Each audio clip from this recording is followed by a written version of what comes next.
everyone, and welcome to part 5 of the Secrets of Magic, an actual play show focusing on new material from our upcoming Pathfinder 2 ebook, Secrets of Magic. I am your host and GM for today. I am Jason Bowman. I'm the Director of Game Design at Paizo, and I am, as always, joined by an amazing cast of folks. I'm going to toss it around and let them introduce themselves and their characters. And you will immediately notice that Bonnie is not currently at her chair. She has an emergency that she's dealing with and will be joining us momentarily. But, Xander, take it away. Yes, in the meantime, I'm Xander Jeanneret, and I'm playing Ingot, the level 6 crystal wizard dwarf. Ingot is an abjuration specialist and is ready to fight some goats, or protect some goats, or fight some cacti, or protect some cacti? There will be goats, there will be cacti, all will be revealed eventually. All right, Michelle. Hello, I'm Michelle Bradley, and you can find me on the internet at I am Chubby Bunny. I'm here every Wednesday. Tuesdays I'm over on Hunter's Entertainment's Twitch channel. Tomorrow I'll be playing with DM's Guild for a very special 3-shot. And then on Friday you can find me over on Hyper RPG playing Starfinder, another Paizo property, in honor of the humble bundle that it is included this time. I'm playing Hachi, the kitsune witch who has a little bug on her shoulder that we often forget about talking about, which is why it just sits there and doesn't do much. But he's having a good time. Sometimes he gets hungry, and that's like his main character point.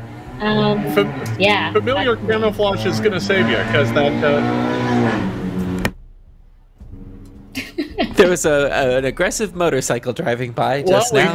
we had some motorcycle there, but now that is taken care of, thank you. London, over to you. Hi. I want to start off by saying that also being hungry is one of my character traits personally, so I'll start off with that. But hi, I'm London Carlisle. You can find me at London Carlisle on Twitter, TTRPG streamer, actor. And here I am playing Don the Magus. He is a half-elf Magus, and he is ready to join the Goat Squad tonight. So let's get it. The Goat Squad. That's a thing. Now I have to have a Goat Squad. All right. Yeah, Are we? Is that a thing? The Goat team does seem nice. Bonnie, welcome. Hi, everyone. I'm Bonnie Gordon. I'll be playing your friendly neighborhood sorcerer halfling, Fairel, as well as the with my adorable companion, Idian. Idian? Whoa, what? That's a word I messed up. Fang, my wolf. Your Eidolon. That's what you were shooting for. My Eidolon. Yes, my Eidolon. That word is so hard to it's say. So funny. Huh? My that word's so hard to say. Yeah. It is. And also, I will let you know that I had a browser open with insulin, and my brain went Idolin or something and merged the words, and so now I'm very confused. But I'm here. I'm awake. It's a wild start to today's session, but let's go ahead and get things rolling. When we last left our intrepid band of adventurers, 4 heroes made their way to the tiny town of Zaltir at the behest of the College of Mysteries, a repository of magical knowledge located in Absalom. The college had become interested in the town of Zaltir because stories flowing out of the town about all of the folk in the village suddenly developing magical powers. The 4 of you were sent to investigate this and try to get to the bottom of this particular phenomenon. Upon arriving in town, you quickly came to realize that these magical talents came with some pretty sizable drawbacks. The local inn had its furniture run amok. A local shopkeep was using his newly gotten powers to pull one over on his unsuspecting customers. And now, after dealing with some random fires being started in town, you are drawn to yet another problem. It appears that 2 nearby goatherders are in all-out war with one another. And you first learned of this when you ventured out into the town, only to discover a group of angry goats running rampage through the town center. After defeating a number of these goats, you chase them back to the field that they came from, only to find it to be some weird sort of no goats land in the middle between two competing forces, one of which you saw a number of trenches, and it appeared that the goats went back to those trenches. On the other side of this valley, this scrubland valley, you saw some sort of stone fortress, and just as you were staring at it, you kind of heard a ring, and flying through the air was a giant barrel cactus coming straight at you. Now, if I recall correctly, that's exactly where we left off. Was it a barrel-shaped cactus, or a cactus, like a barrel full of cactuses, or? No, it's like a large barrel cactus, right? The kind of the big round ones. But it is a type of cactus. cactus named. Okay, Yeah, okay. yeah. It is not a barrel. It is actually a cactus. Yeah. Oh, we saw the art last week, right? It was like it was a big boy art. No, I'm not sure you've seen anything like that, but you did see just the cactus come whirling through the air. So I'm going to go ahead and just to give you a sense of where you're at right now, you're currently in No Goat Land. So I'm going to go to that map. This is where you're at in No Goat Land. And as you can see, it's a dangerous looking place. There are craters, there are cactuses, there are rocks. You can see a bit of the trenches off on the left. That leads towards the trenches. If you go off this map to the right, eventually you will arrive at the fortress. But that's what you see right now. However, your primary concern right now is the rather large cactus that is flying right at you. And, funny enough, I had to dig up catapult rules to see how this would work. But those are in the next book, so not Secrets of Magic. This is a Guns and Gears spoiler, but we'll make do. So the barrel cactus comes landing right down near all of you. I'm going to try and figure out where exactly it lands, because it's not specifically being aimed at you. This is kind of an errant throw. So I'm going to go ahead and just bounce a d6.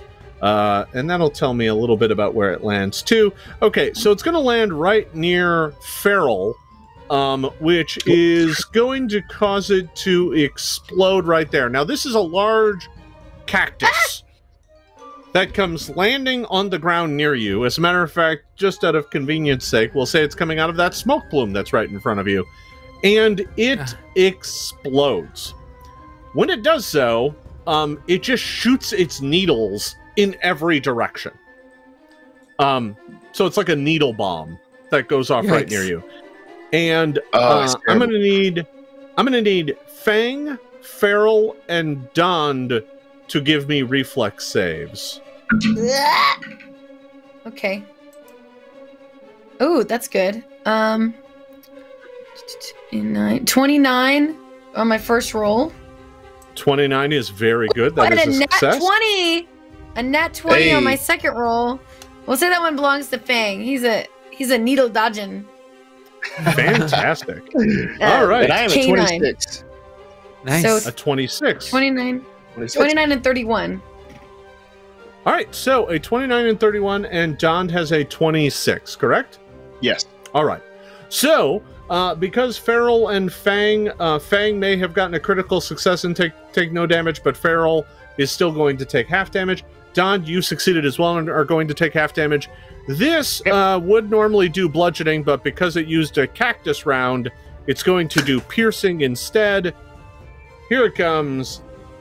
5d10. It's going to do 25, but the two of you are going to take half. So the two of you take 12 points of piercing damage as the cactus shot explodes right next to you. That's so much. It's only 12. It's not that much. That's just because they saved. Yeah, and honestly, we just came out of a battle with battle goats. Yeah. Like we're not fully healed yet. We don't have the battle goat armor. I think the appropriate way to say it is battle goats. All right. So battle goats.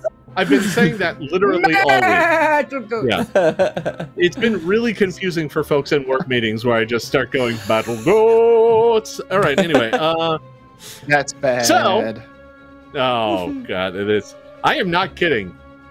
You got to cut that out. No, all right. I'm a monster. I know. I have no regrets.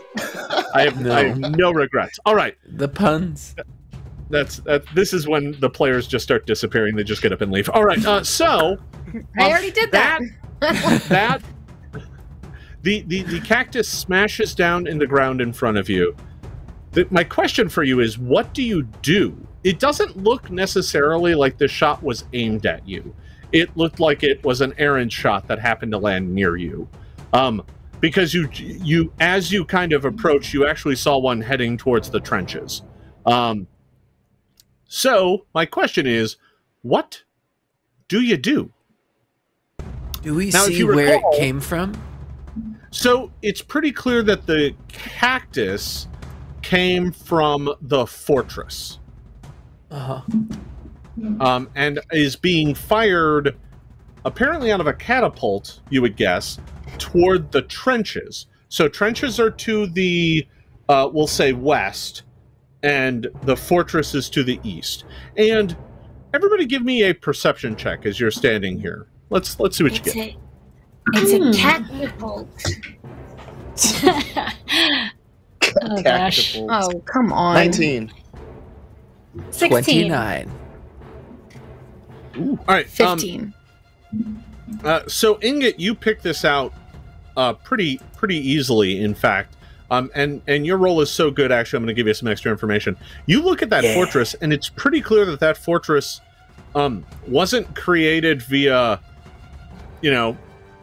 common labor or anything like that, right? The walls are made of stone, but they look like they're made from magic. So, as if someone cast walls of stone to create the walls of the fortress and throw it up very quickly. Which actually matches, because, honestly, you didn't see it like 2 days ago. So, yeah, that kind of tracks. Interesting. So, yeah. To the east, you got a stone fortress that's firing cactuses out of it. To the west, you have trenches where there are battle goats. Battle goats. So, what do you do? There it is. Yeah, the battle goat. Yeah, very nice. What do you do? With this new information, how far away are we from the fortress?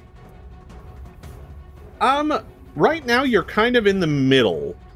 So, Gotcha. from here to the fortress, about 100 feet. From here to the depth of the trenches, also about 100 feet. You're kind of in the middle of what I like to call no goats land. Ingot then plants where he is firmly in this like snowy environment, it looks like. Or the scrub brush, that's right. It's like a marshland. And he pulls out his crystal that he looks through, and he aims it at the fortress. And as soon as he does, he cracks it. And this is Ingot casting his Dispel Magic spell. So the range on that is 120 feet. And he's going to make an attack, a counteract check against the target. Sure.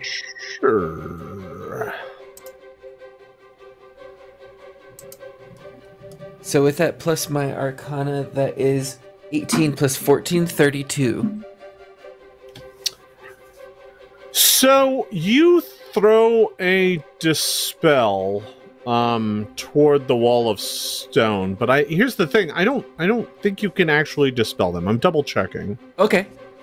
Because they're permanent. Sure. They're not temporary. Yeah. I mean, the Dispel Magic cannot work. That's fine. It's just a level 2 spell. That's cool. Whatever. Yeah, Just... actually, yeah. So as it turns out, no, it doesn't have any effect on the wall of stone. So you throw a Dispel Magic at it, and you felt like you kind of gave it your all, but it either wasn't powerful enough or it's just not effective on walls of stone. So as you're doing that, you hear another, like, kind of what sounds to be like a ting ting ting ting ting ting ting ting ting ting ting ting chunk. Turn. and you see another cactus go flying across. This one doesn't land anywhere near you. It goes landing near the trenches. And as it hits the ground near the trenches, it explodes and blows needles everywhere. But the moment it's done, a whole bunch of goats pop up their heads, and they're wearing little helmets, and they just all bah, bah, bah, bah, and then they all go back down. We need those helmets. Where can we get them?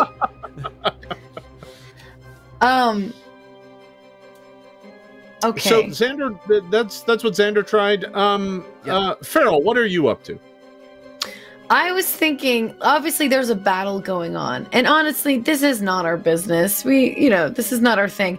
So I was gonna tear a rag off of my clothes of a piece of clothing that used to be white, and put it on a stick, and wave it of the "we come in peace." However, it's me just waving a dirty rag, so I don't think they'll get that. It's a white rag. Yeah, surrender. All right. Yeah.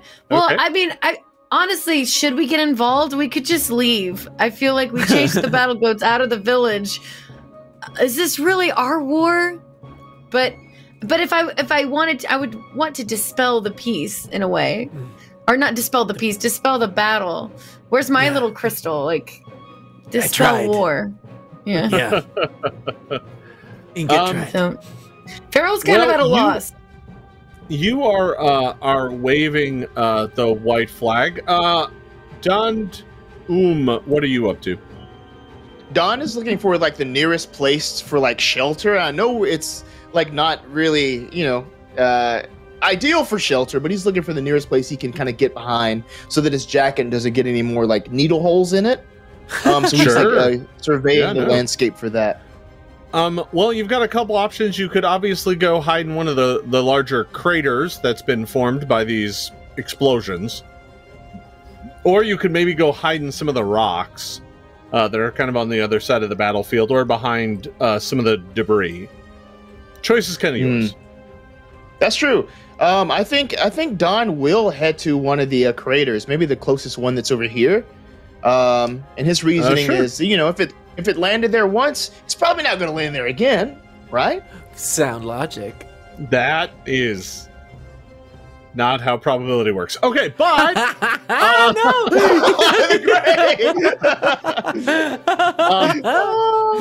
but we'll give it a shot and see how it goes. All right, episode 1 through episode 5, Don did. Yeah.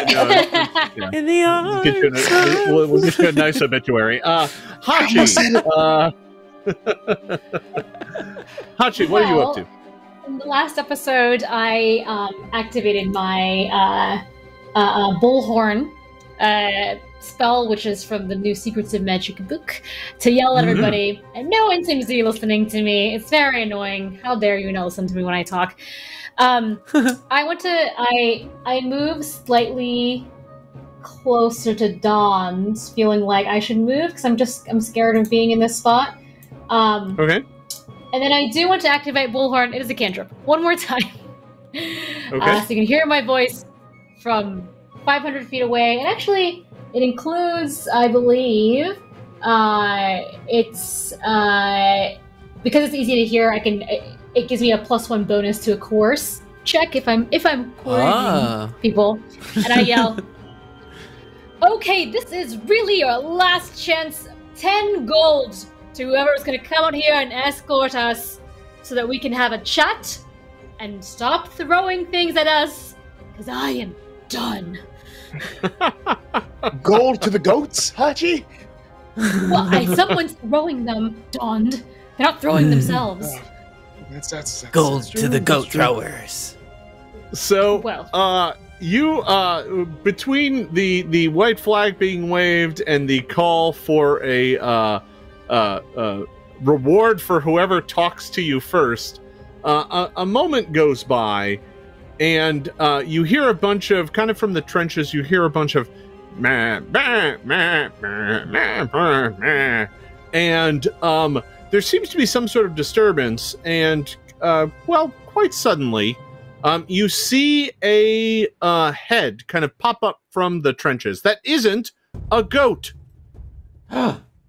You see a small blue-haired halfling who pops her head up above the edge of the trench there, and goes, "Who the hell are you? You're gonna want to come here. Get out of the. You're gonna get killed out there." On our way. And Don, he's leaving already. And as if to punctuate the point, you hear another ching ching ching ching ching ching ching ching ching. As another barrel cactus comes flying this time into the no man's land. So I'm going to see if it lands near anybody. I'm going to go ahead and roll a d6. On a 1, we'll say it lands near some characters.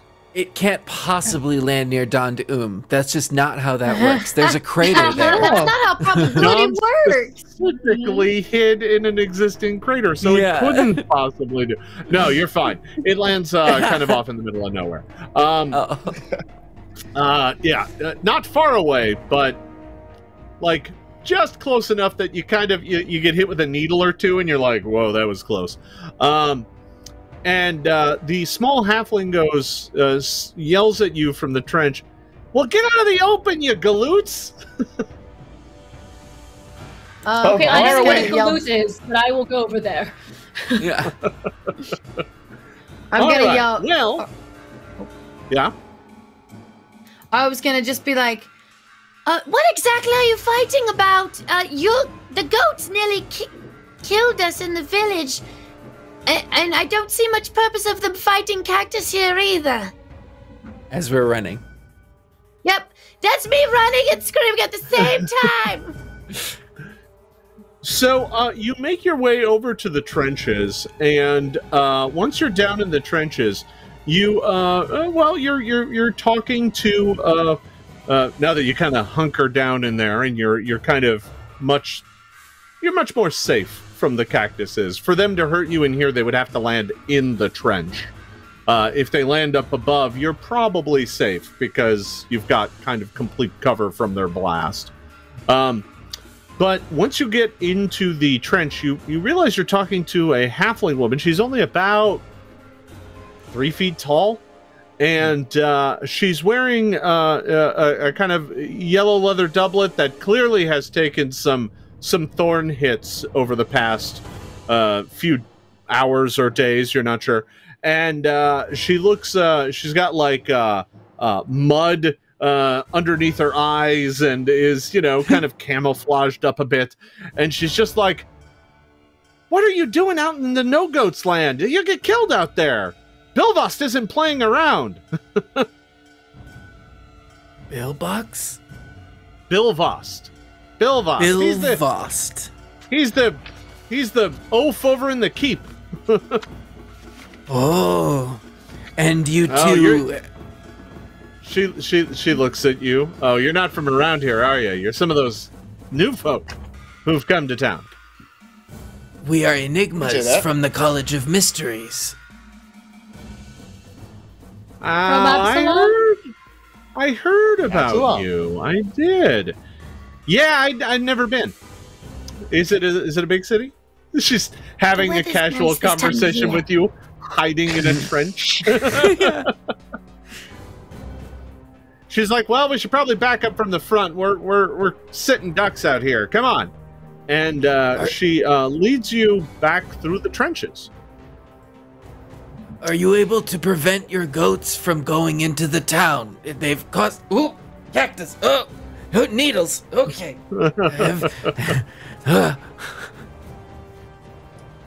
So she leads you back into these trenches, and you quickly find that you are in a maze of kind of dug out trenches leading back to a hillside cave.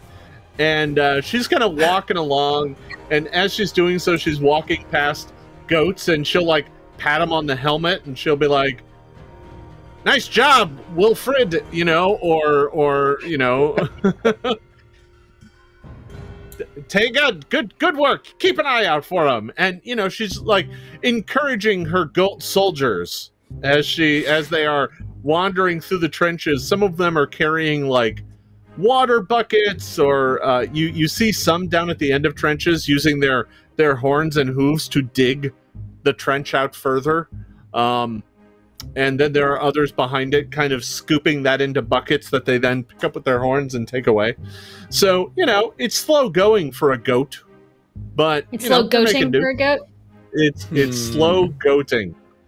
Oh, I feel bad about that. Is one of the goats named Leonardo DiGoatrio, or is there Selena Goatmos? No. I was really going to ask if Billy Goat is around. Yeah, Billy. Oh, look, it's Ariana Gote. Oh, no. I've made a mistake. All right. She takes you back, leading you kind of through this place. She leads you back all the way to kind of her area, and I'm assuming everybody follows along. Very confusingly, yes. Yes. Have you always had a gift with goats? She leads you back into this cave where there is some stalls for like injured goats, and there are some injured goats in there, some that are like wrapped in bandages, that are having like are clearly on the mend, that she has tended to. And she comes in and goes up to one of them and gently kind of pats and strokes its head.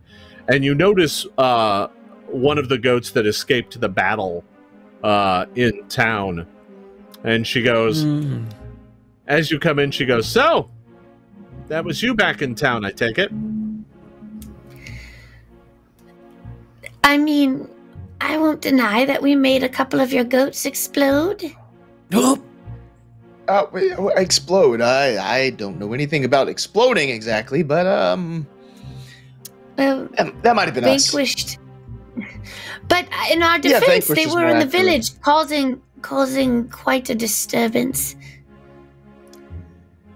Yeah, war is hell, they say, and I suppose it was only a matter of time before I suffered some casualties. It's unfortunate that it wasn't in achieving our objective, as she points kind of out towards the east.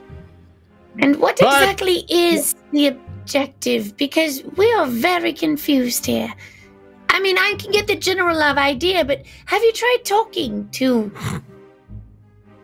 Bilvost? Bilvost, yeah. By the way, I'm Taluma. Pleasure to meet you. And Bilvost and I have been kind of, we've been at odds over this particular patch of scrubland for years now. Years. But things have gotten a bit heated in the past few weeks, you might say. I was here first, and these are my goats, and they need to be able to feed, and he showed up with his goats, and now he wants to feed too. It's always been this way, back and forth. There's only so much scrubland, though. There's only so much food, so the goats gotta eat. But now he starts building the castle. I start training my goats to wear armor and understand commands. Now we've got a bit of a mess on our hands here, and I'll tell you what, I'm gonna win. He might have started this, but I'm going to finish it. Why don't we, I don't know, try joint custody of the scrublands? Like, you have it a few days a week, he has it every other weekend, and, that way all the goats... Because the plants don't grow that fast. And then the goats starve. They got to eat. Well, and maybe there's less violent ways. I supply the finest goats in all of Zaltir. What makes your goats so fine? What exactly is it about them? The armor. The armor? They're the smartest. Well, yes. Well, let's say there's maybe a less violent way of going about this. Oh God. Well, why not play Belvost in a game or something? That causes a lot less casualties to clothing and to bodily harm and such. A wager. Listen, I've been trying to come up with a peaceful resolution with this jerk for like 5 years now. It hasn't happened. So now it's war. That's what we're doing. War. Oh. So I have my battle goats, and he's got his walls and cactus monsters. That's what's going to happen. He's just got a bunch of dumb goats over there, and some cactuses he's managed to coax into buildings catapults for him. I don't understand it, but then again, I didn't know how to make goats smart until a few weeks ago either. So, you know, I've gotten very good at teaching my goats. It's because of the feed, you see. The feed. The feed. You wouldn't say it was because a month ago something happened and you suddenly gained magic abilities? Well, I mean, don't tell anybody in the town. They don't want to eat ensorcelled meat. There was a bad campaign against that. Yeah. Yeah. It tastes fine. You can't tell the difference, really. Well, don't you think this is hurting the scrublands and hurting your goats, all of this warring? Yeah. But once all his goats are... Once him and all of his goats have been driven away, my goats will be happy and prosperous. So it'll be fine. It'll be fine. Yeah. So are you here to help me? Because I could use the help. You know, with the four of you, we could overrun his castle, his keep in no time, destroy his cactuses, and drive him right out of here. We're not really here to destroy property. We have a higher calling. You might have noticed. But we are here to investigate magic, and in doing so, we could possibly talk to your goat rival, as you like to call him. No, I know Bill Vost. I keep spelling it wrong, so I don't want to mispronounce it. I keep trying to take notes, but I keep hearing the delay, and so I keep saying the name wrong. It's Bill Gotst? Bill Vost. Great. Bilvost. Yeah, there you go. I got it. So, as part of our investigation, we could talk to Bill Vost on your behalf and see if there's some kind of way to exclusively end this war. Oh, that's a great idea. So you go talk to him, and then when he's talking, just stab him a bunch. I haven't done that since college. I remember well. Like, listen. Once you meet him, you're gonna realize that this guy isn't worth it. He's a jerk. He's always been a jerk. He thinks his goats taste better because he has an exercise routine and they're more marbled. Well, I have more goats, so my goats are cheaper. So that's how it works. Do you want cheap goat meat or marbled goat meat? But in the end, there's still only one valley of scrublands for the goat to eat. So, what's it gonna be? Talking to Bill Voss, then. Yeah, I mean, again, I don't really want to get embroiled in this sort of tiny goat war you're having, but it is a little dangerous for the town to have you throwing things like this and having your goats escape into town and damage the lands there. Listen, the soldiers were on shore leave. I thought they'd be okay. I didn't expect them to go into town. That's on me.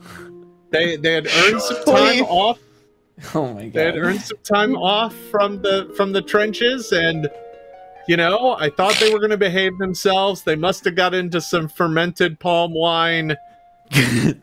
Very aggressive. You know. Yeah. They some of them got what they deserved. I'm not happy about it. You're not happy about it. I get that. But listen. Bill Vost is a monster, and he started all this. He's the one who started building a wall. He built a wall through the thing, trying to claim the scrublands for himself, and I had to tear that down, and that started the whole thing. So listen. You want to go try to talk to him? You can try, but he's not accepting visitors right now. But if he does, if you do get a chance to talk to him and you happen to stab him,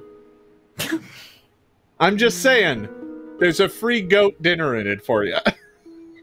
Well, we're not assassins. What do we look like? Do we look like we go around exploding people or something like that? Of course not. You blew up 2 of my goats. I saw that. Did you now? Did you? Yeah, I was up Not on the hill on a exploded. goat. Yeah, I saw it happen. Yeah. I had come to collect my wayward soldiers. And, yeah. Yet, you must always remember, Taluma, nothing ever good happens on shore leave. Well, yeah, I mean, now you tell me. I mean, I you know, these goats have gotten too smart for their own good. And for all you We'll watching, try to. Yeah. I was just gonna say, just if you ever watch a shore leave episode of Star Trek, this is what happens. Yeah, no, it does not go well. Yeah, no, it's fair. Nothing ever goes right. Yeah, yeah. Well, we could try to talk to Bill Voss on your behalf. And I get my little white, dirty, not white, off-white, filthy. Flag. My. She's like, listen, if you want to go talk to him, you go ahead and try. You'll find out just how horrible of a monster he is. And then, you know, I'm just saying, keep it in mind.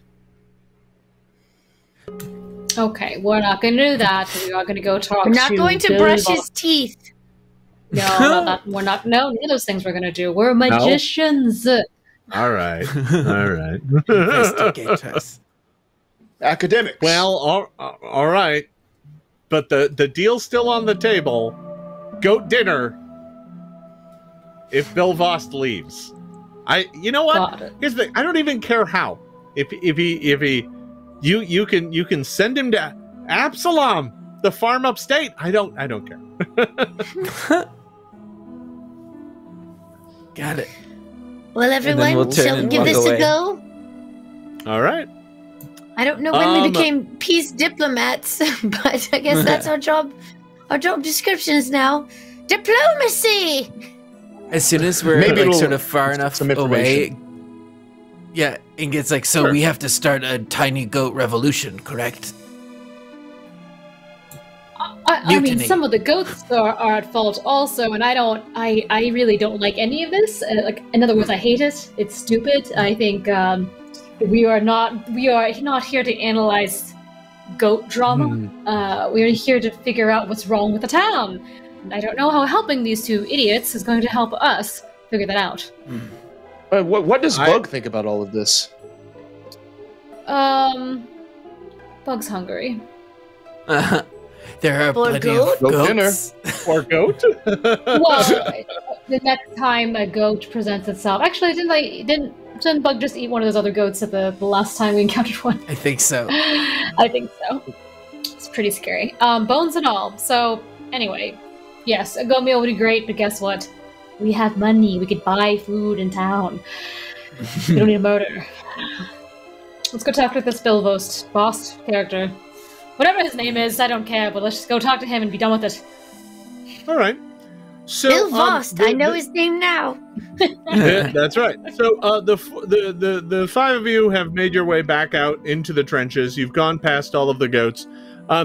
You've gotten to the point now where to advance further, you will need to leave the trenches behind and Go back return into No back Goats into Land. No Goats Land. Yeah, and then make your way across No Goats Land to Bill Vost's keep. Okay. Are there any how- precautions or anything you would like to do before you do this? Yes. Yes. Okay. Ingot is going to first have the shield cantrip ready for a missile block. So if there's any incoming projectile to be able to at least provide cover. All right. So one thing you can do is you can kind of cast a spell, kind of like you can, instead of keeping an eye out or walking with your weapons drawn, you can kind of have a spell kind of going over and over and over again for a short period of time. So Yeah. you can leave the trench behind and kind of have a shield spell up. That's fine. Does Hachi want to take any precautions? Can I take a helmet from one of these goats? You could just, I mean, if you want, you can snatch one off a goat's head, but there are piles of helmets in the trenches. Okay, I'll take a goatless helmet. They're kind of goat-shaped. Okay. But frankly, I mean, if you're in your fox form, you do have a bit of a not far, a bit of a snout, right? Well, my idea was to take this helmet and use Mage Hand. Actually, Yeah. I have a Hand of the Mage item, which is real creepy. It's like the hand of like a dead elf or something that like hangs on a necklace. Yeah. Anyway, and it casts Mage Hand, and I love it, and I haven't used it yet. So, and I want to kind of keep the helmet sort of like in front of our party, so it's sort of like a decoy. Like it looks like it's it's something else. Like it's goat shaped and it's in front of us, and it's not us. All right, so there will be this creepy floating goat helmet moving out in front of you. All right. I am helping. London, is there anything you want to do before you go out? Anything Don Doom wants to do? I was muted, sorry. I don't think there's any specific precautions Don would take here as far as, like, spells or anything, but, just moving quickly as possible, keeping an eye open, eyes trained on the skies for anything incoming. That's fair. That's fair. And Fairel, anything you want to do? I kind of want to do two things. First, I would love to give a little healing to myself and to who else got hit with the needles? Was it London? Of course. You and Don. Yeah. Of course. So I'd like to heal. I'd like to heal us a little bit because that was a nice little sting. If that we have time, we have 10 minutes, right? As far as you can tell, the Great Goat War doesn't end at sundown, so you got time. Great. So I don't waste a spell. I'm just gonna do like a spell slot where I'm gonna just do a cantrip of healing plaster for the both of us. Do medicine check that way. Yeah, absolutely. Okay. Great. So you can decide whether or not you want to just do the simple check, which is almost an auto make for you. Right. Unless you roll a 1. Or you can try for the harder check, which I think you need a 5 to make. Do it. Let's do it. Let's go for the harder one. Okay, who are you doing first? I'll do age before beauty. Who's older? No, I'm just kidding. I'll do Dom. I'll do Dom first. Hey, I appreciate your help. Well, good, because you don't get much, though. Wait, hold on. I have 17 total. Because I have a really high medicine check. So, Don, you get no healing from that. She attempts to patch up your wounds, but all she does is cover you in mud. So now your clothes have been hit by needles, and now you're smeared with mud. Mud of questionable goat origin. I'm disguising you. In order to move amongst the goats, you must smell like the goats. I'm helping. I smell like... Oh, excuse me. Sorry, I'm trying to... Never mind. Mine was a lot better. Yeah. I got 32. Yeah. Yours, in fact, is a critical success. So that is going to heal you for a lot. That is going to heal you for 4d8 plus 10. Oh, good now. I feel great. This mud is very exfoliating. Meanwhile, Don is sitting there covered in mud and bleeding, and you're like, oh, it's so much better. I'm fine. There's one more thing I wanted to do before we ventured forth, because I have a feeling if we're going to try and make it to this other fortress, we're going to need speed on our side.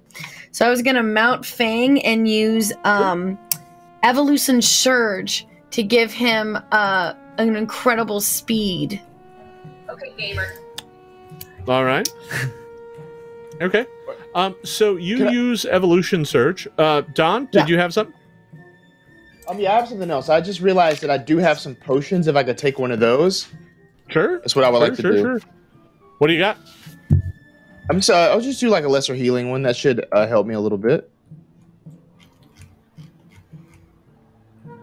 That's 2d8 plus 5. Yeah, sounds right. Not down that. Yep, lesser is 2d8 plus 5. Yeah. Cool. All right, so that looks like it is 13. All right. Better. So, the group of you heals up, and now you need to do the mad rush across No Goat Land.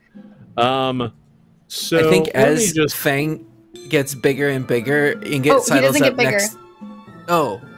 Evolution Surge, I can choose different things for him to do, and he's going to gain a plus 20-foot speed. So he's going to be really fast. Is there room for Ingot to hitch a ride? Oh, shoot, can I do 2? I don't think I can make him bigger at the same time. I think I'd have to choose one or the other. It is fine. Ingot will try his best to keep up.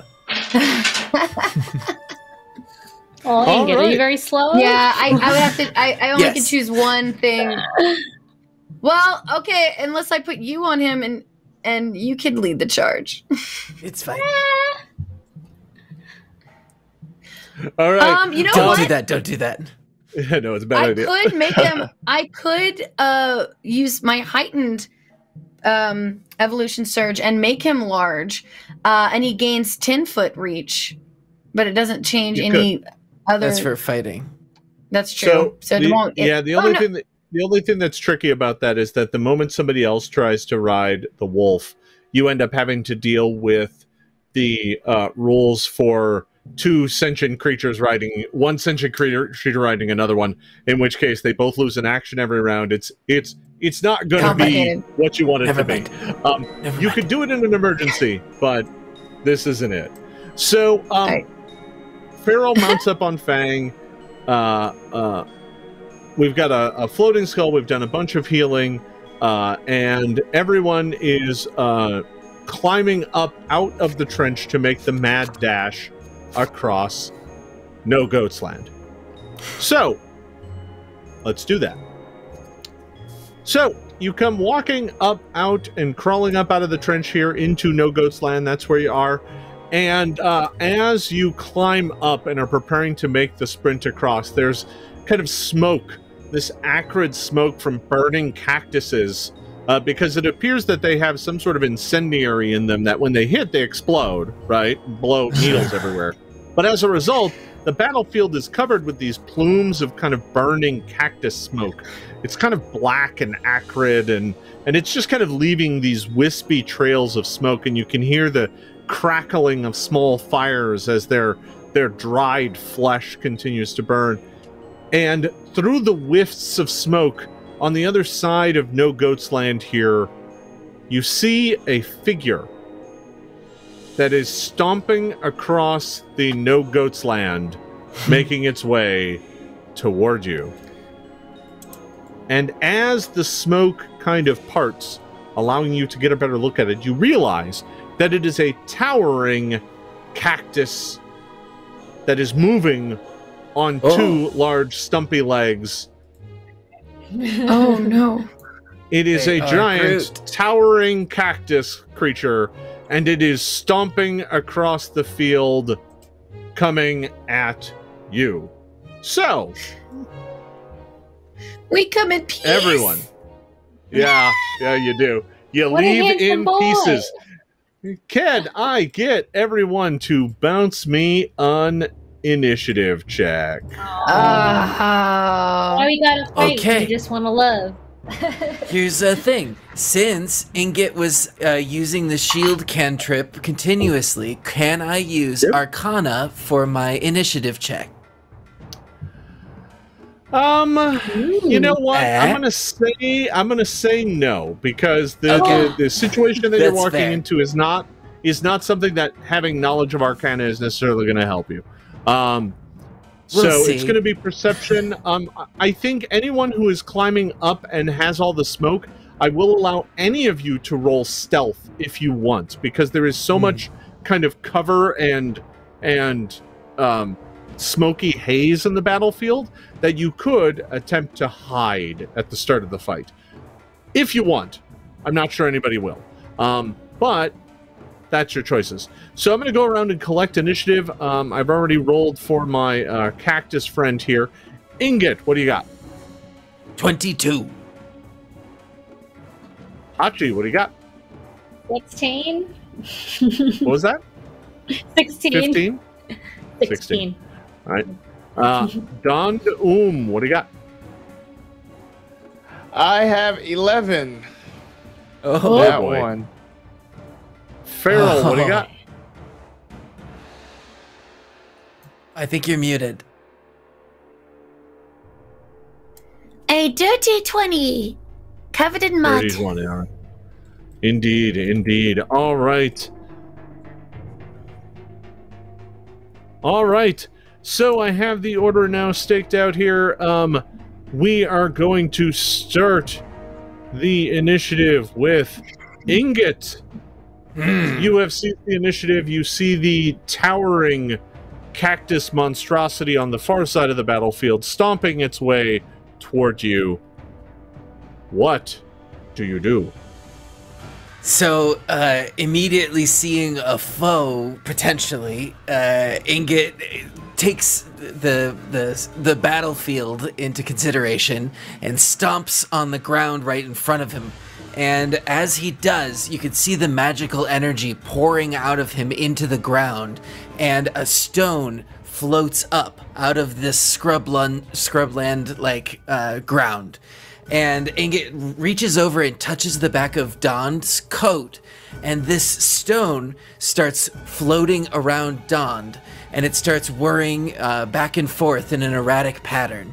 Ingot has cast Shattering Gem on Don, and this floating gem will follow you around, and it has 5 HP, so if anything tries to hit you, it will absorb that. Ooh. Yes. Thank you. Thank you very much. All right. We know what's also, going to happen. Each time the creature strikes the target attempts a DC 11 flat check. On a success, the gem blocks the attack, so the attack first damages the gem and applies any remaining damage to the target. If the gem is reduced to 0, it shatters, immediately dealing the creature that destroyed it 1d8 slashing damage.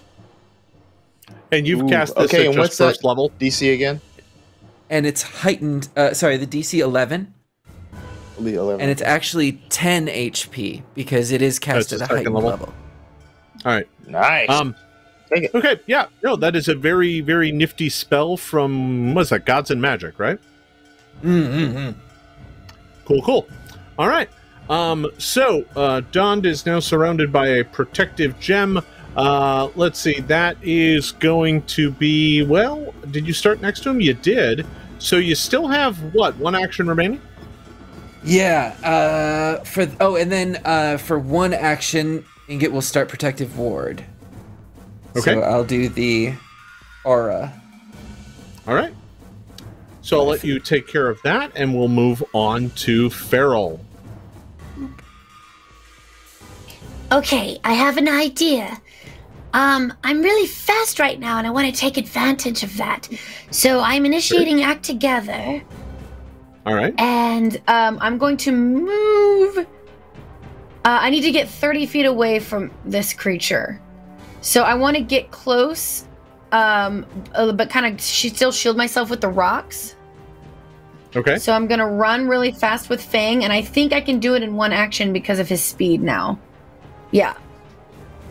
Because it's 25 plus 20. And so then I'm going to use my remaining actions to cast Tanglefoot. All right. And basically, what's going to happen is, they say like fighting fire with fire. I'm gonna fight plant life with plant life. And a vine covered in sticky sap appears from thin air, flicking from my hand and lashing itself to the target. And it basically immobilizes and takes a negative 10-foot circumstance penalty to its speed for a round. And then it can attempt to escape. Oh, first I have to actually... Do I have to roll? No, I don't. Tanglefoot? If it's a critical success. Huh? The Tanglefoot spell... It's the first time I'm using it. It's very exciting. I'd like to make it heightened as well. Well, it's automatically heightened to 3rd because all your cantrips are. So That's right. it does require you to make a spell attack roll against the creature. So let's go ahead and do that first. Okay.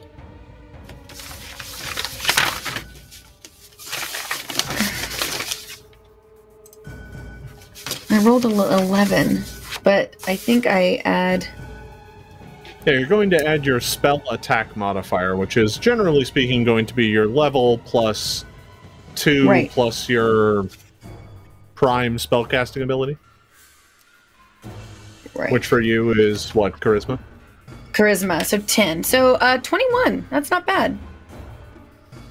I think you may be a little short. I think you're actually probably plus 12. Just to make sure we got that right, because it's 6 plus 2 plus 4. So yeah, 12. So that's going to be a 23, which is just going to hit. All right, so that is a success. The target. Let's see, this is heightened, so this is going to last for 2 rounds. Is going to take a -10 circumstance penalty to its speed. But it can attempt an escape artist to get rid of it. Okay. So you ride up there, and so that's Fang taking 1 action, right? Correct. Yeah, because that's... Correct. And then... Yeah. Then I cast the spell, and I should be able to do one more action. Yep, you have 1 action remaining. I'm going to run back to my friends. I was going to run up really close, cast Tanglefoot, and then be like, okay, cool, he's slow, and then run back. So you go charging up there and throw a Tanglefoot bag that goos up the bottom of the cactus, and then go charging back across the battlefield. All right. So the cactus is going to go. Let's see here. Yes. Okay. So the cactus can't move very quickly because it's covered in goo. But it is going to move. 1, 2, 3. It's going to move to there.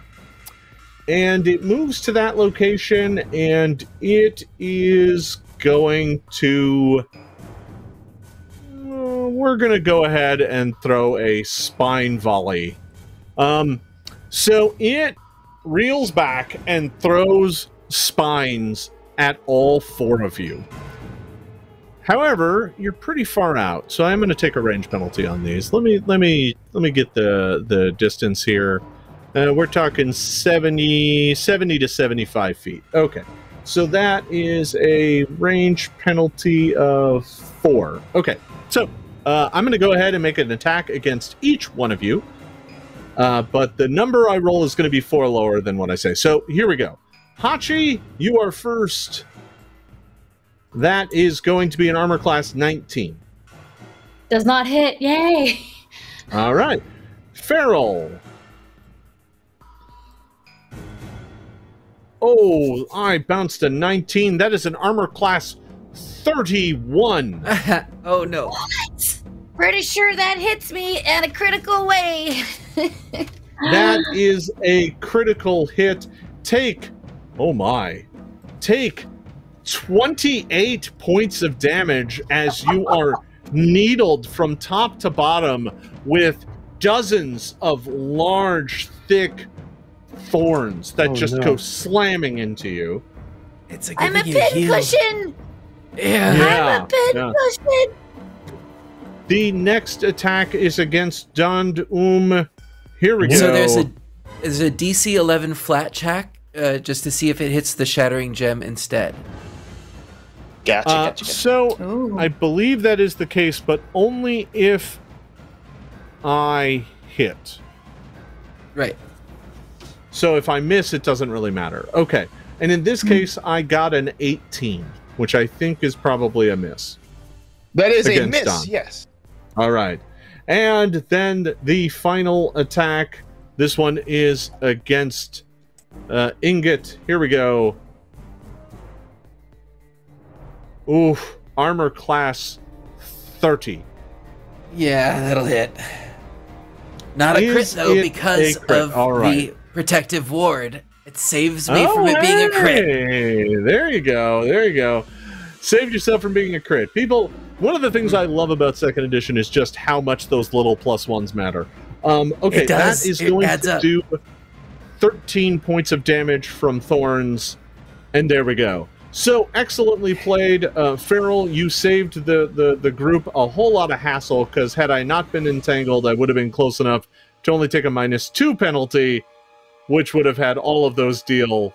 I probably would have hit all 4 attacks. So, that is the end of my turn. Next up, Hachi. Right, so we are kind of far from this thing. I can't do a ton. I'm going to go ahead and cast Haste on Dawned again, so that is an extra attack or an extra stride for you, so we might need to get over their fist. And then for my other action, I'm going to move my little foxtail, but over to... Oh, I just measured this. Where'd it go? Let's see. Well, I heard someone say that if you move next to a crater, then something can hit it twice. So that's just science. The crater edges do provide a small amount of cover. They will give you a bonus of 1 to your AC, but you could then, while you are adjacent to one of them, spend an action to take cover and bump that up to 2. Just so you know. Interesting. So I'll do that next time. Let me make sure I move my full 25. Boop. Okay. That's my turn. All right. So you moved there and cast a spell? All right. All right. That is Hachi's turn. Bottom of the order. Dond, what do you got for me? Okay, Don is going to move up about 25 feet. Get a little closer in there. I believe that was right. Let's make sure. Perfect. Great. From here, Don is going to cast Acid Arrow. Nice. He's going to conjure up this. It almost comes like right out of his sleeve as it soon drips this bluish green acid. And he's going to shoot that at this cactus monster. All right. Okay. Never mind. So that will be 17 to hit. A 17. So you conjure up this gob of acid and fling it at the cactus, and it lands right at its feet, burning and bubbling the sand and the large towering. It doesn't look very bright. It just kind of has this blank expression on its face. Just kind of looks down at it, then looks up at you and opens up its maw, and you can just look into the barrel of the cactus, and this kind of thin green watery slime comes out of its mouth as it just goes. Oh gosh. Great. So I'm sure it's fine. It has to be. It's good. Sure, it's fine. Yeah. Am I getting closer again? I'm gonna do it. I'm gonna risk it all. With that extra movement that I have, I can just move up to my movement speed again as another, just like one singular action. Yep. Gotcha. Let's do it. Don is going to close the gap even a little bit more. It goes here. All right. Yes. Okay. And that's so it. Don gets ever closer to the towering cactus monstrosity. All right. That is the end of Don's turn. We are at the top of the order. Ingot. Oh no. Okay. What is the range of this? 30. Okay. So Ingot is going to move closer, and I think is going to take a 2-action move to get closer to Don for 40 feet, and then the last one keeping the protective ward up and expanding the circle. So all right. Let's see, 5, 15, 25. So let's put Ingot over here, and then expand the aura by 5. All right. And Ingot has short, tiny dwarf legs and can only go so far. But it's fine. All right. So Ingot goes up, hopping over the piles of debris, and lands right there, and then expands the protective ward. All right, that is the end of Ingot's turn. Fairel, it is now your turn. You know this thing goes next. What are you doing? Initiating, act together, ha! And then hoo ha! I'm going to take advantage of the fact that it's probably been a minute or less to where Fang is still at his high speed. Is probably the last turn I can do. Oh yeah, absolutely, absolutely. No, you've got it for this whole fight. What? All right. So I'm gonna race him over down this way with me on him, of course, and get as close as I can in a straight line without other people in front of me, and shoot lightning bolt. Yeah. All right. Lightning bolt. So you get up to that location there and unleash a blast of lightning. All right, I am going to need to make a reflex save. Let me go ahead and do that.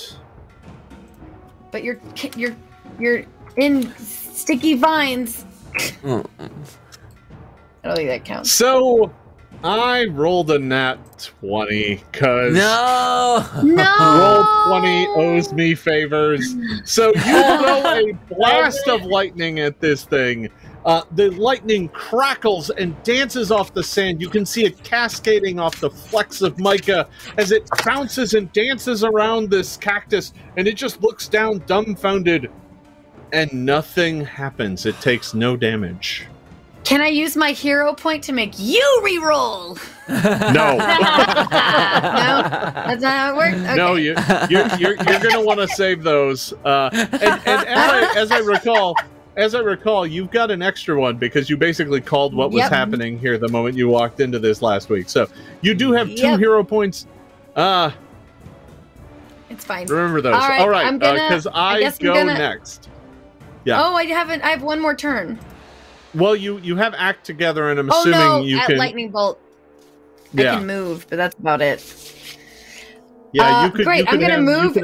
I'm gonna move in this little protective dome. All right. Yeah, no problem. Okay.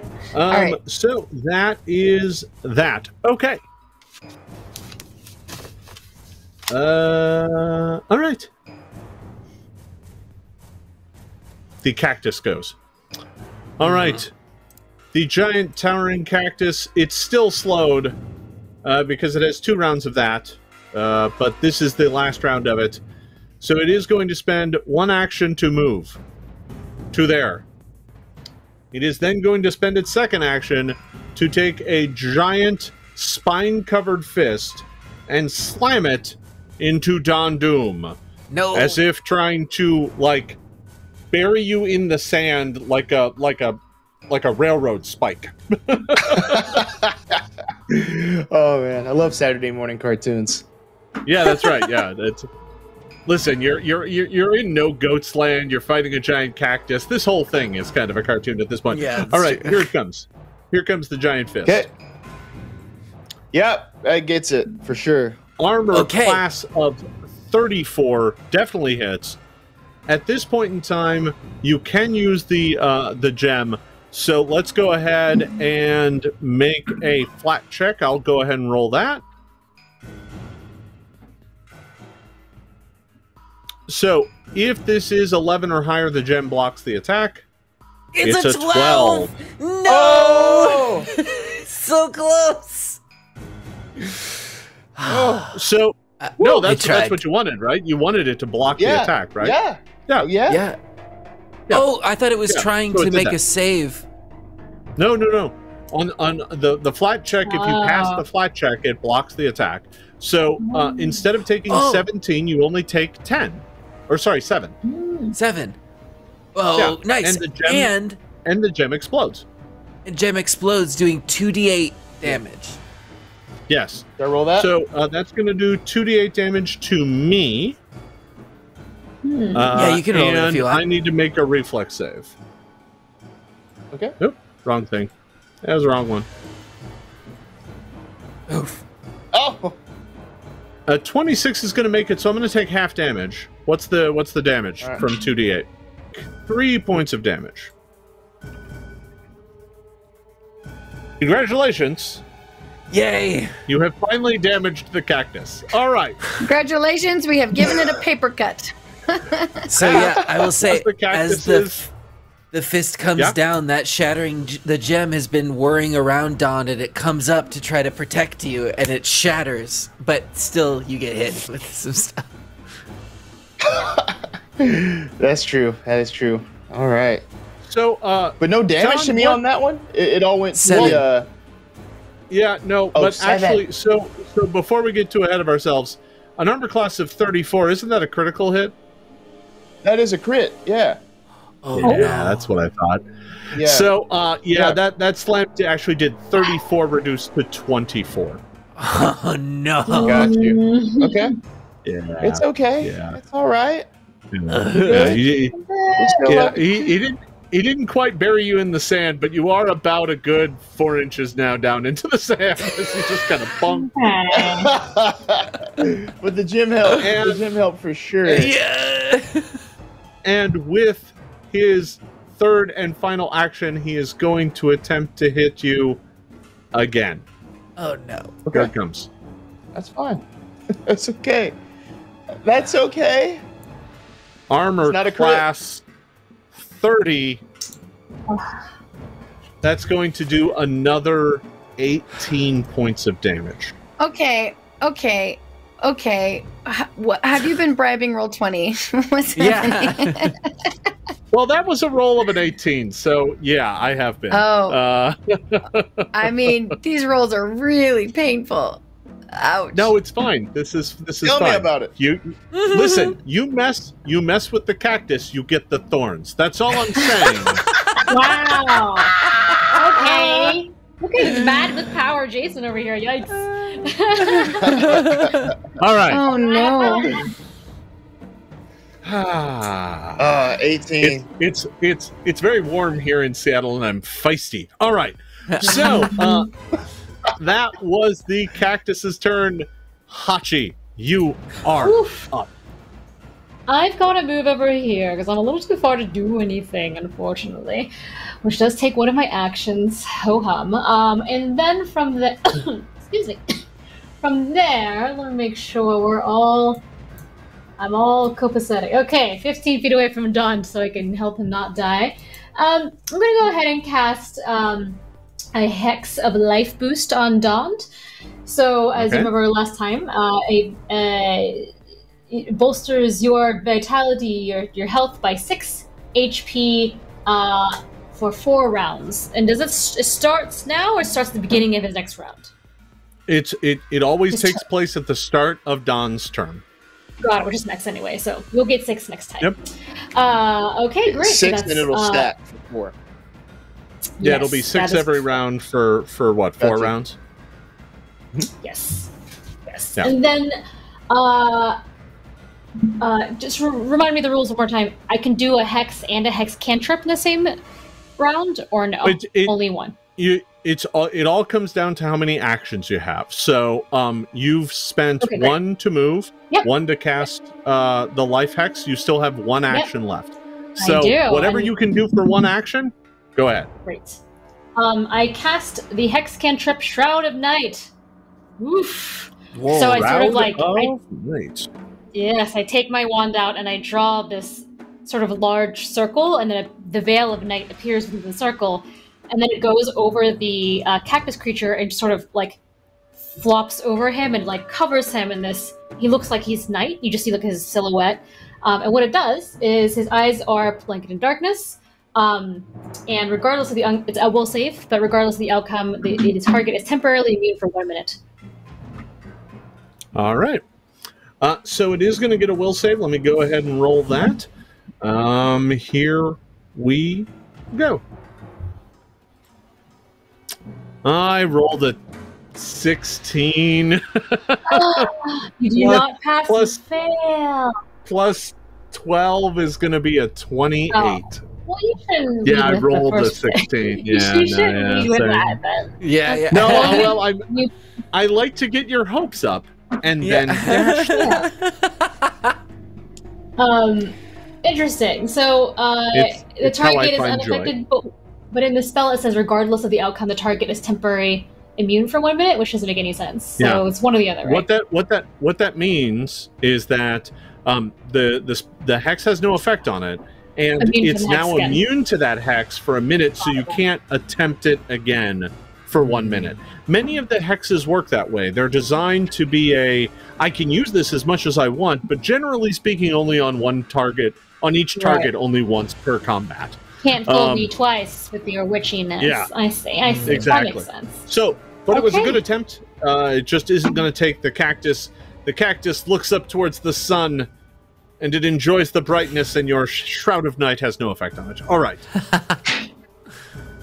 Dond, you're in a bit of a bind here.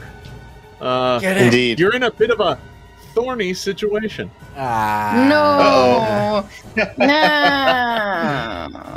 All right, let's get prickly.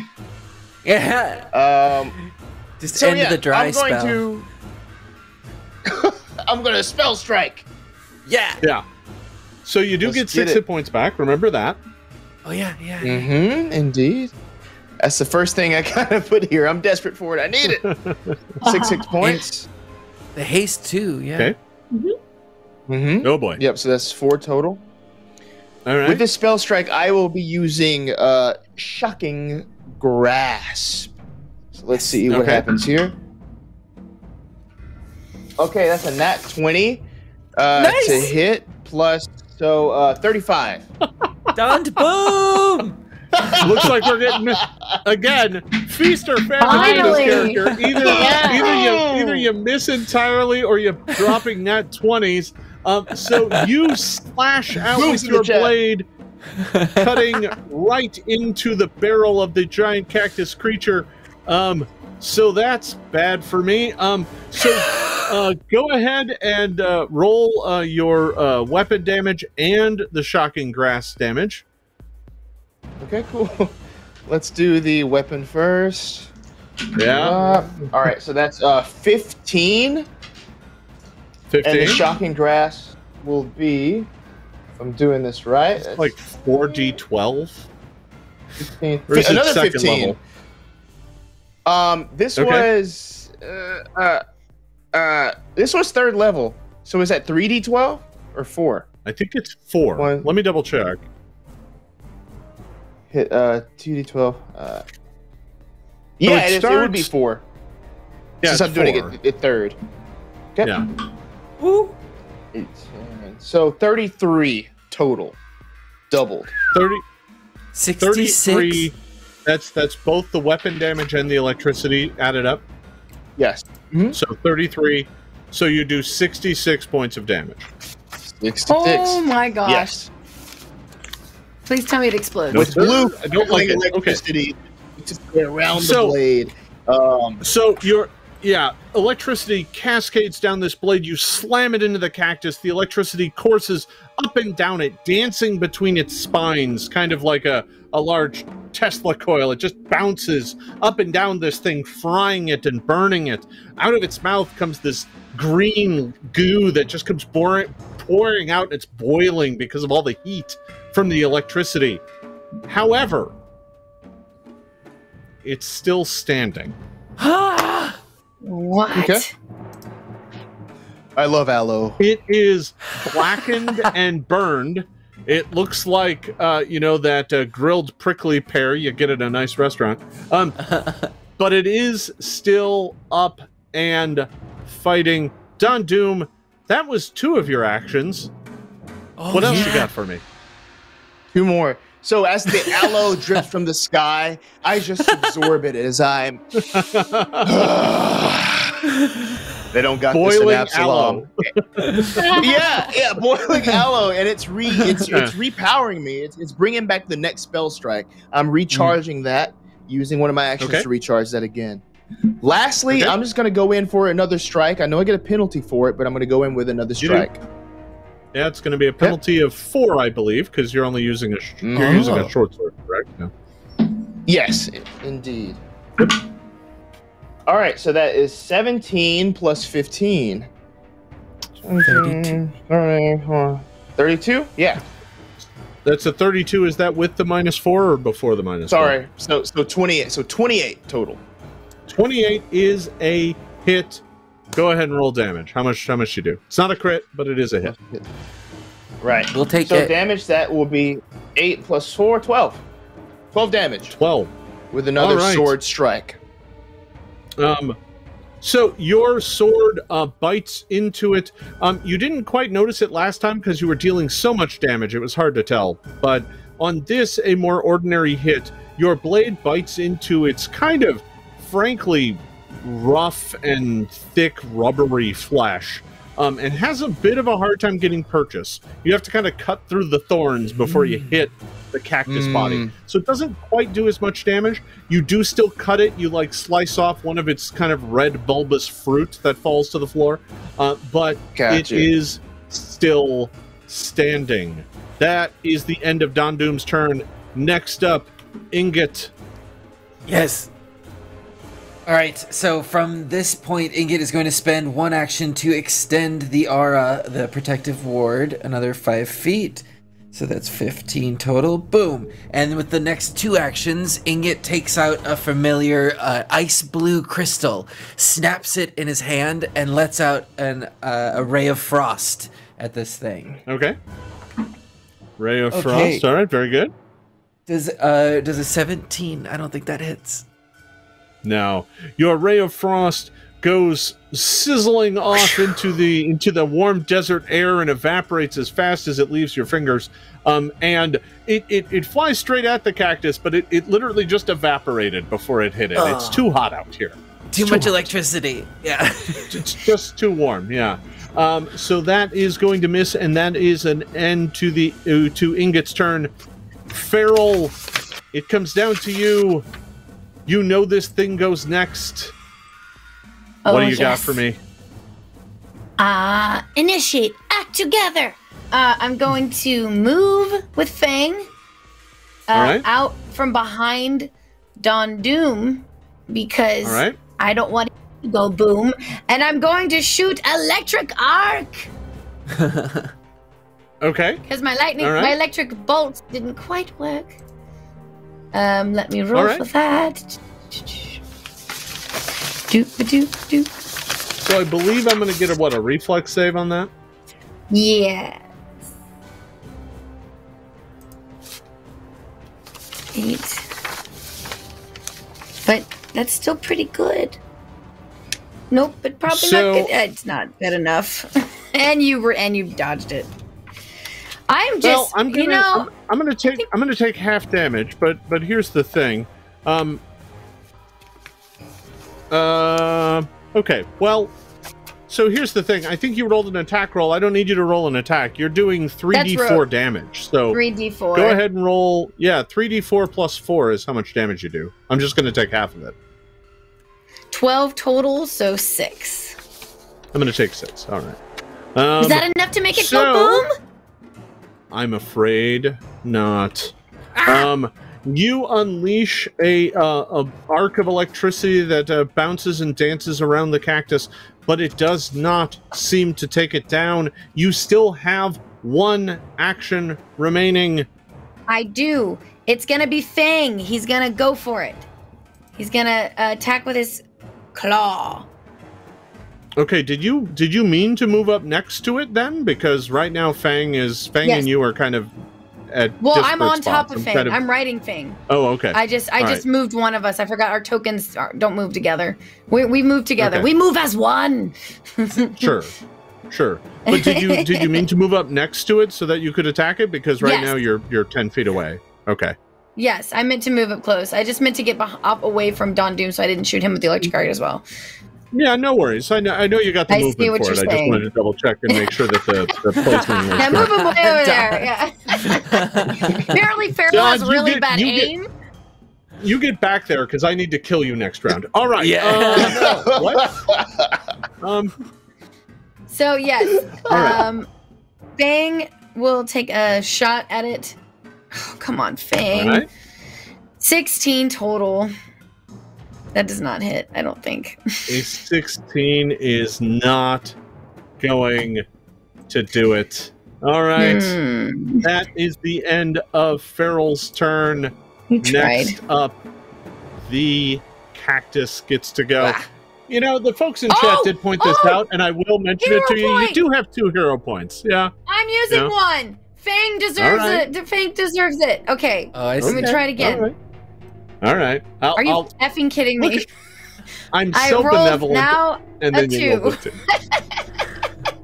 I have another hero point. No, I'm gonna save it. You or should I just do it? Should I just go for it? You can't. You can only use one per roll.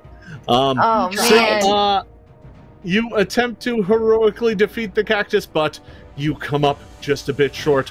The cactus now goes, and it is going to start its turn by attempting to bash Fairel. Here it comes. Why me? Just because I'm right in front of it. Well, lucky for you, I rolled a natural 1. So that is going to be a miss. With its second attack, the giant cactus misses entirely. Its fist gets dug into the desert sand. Sand goes flying everywhere. Pulls the fist back out and attempts to slam it back down on top of Fairel once more. This time, armor class 21. But I'm in Ingot's little shield, which gives me a +1, so I have an AC of 22. Yeah. Bada bing, bada boom. Curses. Bada doom. Curses. And with my third action, I will. Well, I've committed at this point, so I'm going to attempt to end Fairel. Here we go. I rolled another 1. What is going Wow, I love it. What is even how the happening? turntables. Looks like someone else tried to roll 20. I don't even have villain points in this campaign. I want it just to be that you just keep swiping at Fairel and she's just on top of Fang going like this. Yeah. And doesn't even bother moving. I think my payment to roll 20 must have bounced. I don't know what's happening. All right. So that is the end of the cactus monstrosity's turn. Hachi, we are back to you. Sure are. I'm gonna scoot right here, still in the little protective zone, and then I'm gonna cast Grim Tendril. So what this actually looks like is that, as you know, sometimes when I unhinge my face, my whole head opens up and a bunch of tendrils just come out of my throat in a straight line towards the it's totally normal witch magic vines coming out of my mouth, and I need a fortitude saving throw, please, from the cactus. So is this just first level from you? It is, yes. Because I think you've got to be out of 3rd level at this point, aren't you? I am out of 3rd. Because you cast haste and lightning bolt. Yeah. I've been out of 3rd. All right. So this is going to be a fortitude save for me. Here it comes. Roll low, a 25 is a success, so I'm going to take half damage. Yeah, that's fine. You can take half damage. It's not a lot. 4, 5, 6, 7. 7 divided by 2. For 3. Every little bit counts. I did my best. Yeah. But I'm not going to take the bleed damage, which is what you probably would have really wanted to anyway with. But in this case, I'm going to avoid it. The tendrils of shadow reach out from Hachi, looking like extra tails that come streaming out of her mouth, wrapping themselves around the cactus. It withers a bit, but it is still standing. Hachi, did you have to move to do that, or you still got one left? All right. I had to move, yes. Okay. That is the end of Hachi's turn. Donned, somehow you were saved by Fairel moving up and drawing its attention, and my terrible rolling. Yes, indeed. Take 6 health. Toss start your turn. Oh yeah, that's right. Yes, indeed. I Make it go boom boom. Make it go boom. That is the name of the game. Cactus go boom. I'm trying to figure out if it has attack of opportunity or not. I don't. Oh. Because if you move into flanking, you're reading my mind. Yeah. Uh-oh. I would like to move there, flanking from the other side of Fairel as Dawn bounds around, and it's going to attempt another spell strike. Not 20. I'm not kidding you. I promise. I promise. Yay! I promise. Not even kidding. I believe it. I believe this is a second level spell. This is second level. Listen, you deserve this. Yeah. I do. Acid arrows. We're celebrating. I'm so happy at this. So that'll be 5d8. Woo! Yeah. Wow. Yeah. That's so many. 5d8. Can we go to break yet? No. Oh, we're about to. Don't worry. Yeah. 14 plus 21, 22. So 22 from the spell itself. Plus 22 plus 13. 35. So that's 35. That will be 70. 22 plus 13, yeah. 35, yeah, 70, yes. Oh, if it doesn't go boom. Is that all? All right. So John goes running behind this thing, and as he goes running past it, blade out, he's just carving into this cactus. You know how some people do like fancy radish cuts, where they do like a spiral cut around the radish and make like a nice little vegetable arrangement, like a radish roast. He just did that to the cactus, sliced it up, splashed it with acid for good measure, and the giant, towering behemoth collapses to the desert sand. Woo! That is Don it Boom! for the cactus beast. Don Boom strikes again as the towering colossus collapses to the desert sand. You are able to kind of look out towards the fortress, and even from this distance, atop its walls, you can see other smaller cactus soldiers, probably more like human-sized, marching around with large barbed spears, kind of marching back and forth on the castle walls. And even from this distance, you can see another of these towering cactus colossi in the distance. Please tell me they're going, No, because I don't want to get sued. But they are marching back and forth, and you turn to head your way towards the fortress. And that, folks, is where we are going to take a brief little break. So stay tuned, everybody. We'll be back in just 10 minutes to finish off this particular episode. Stay tuned, everybody. We will be right back. Exploding cactus.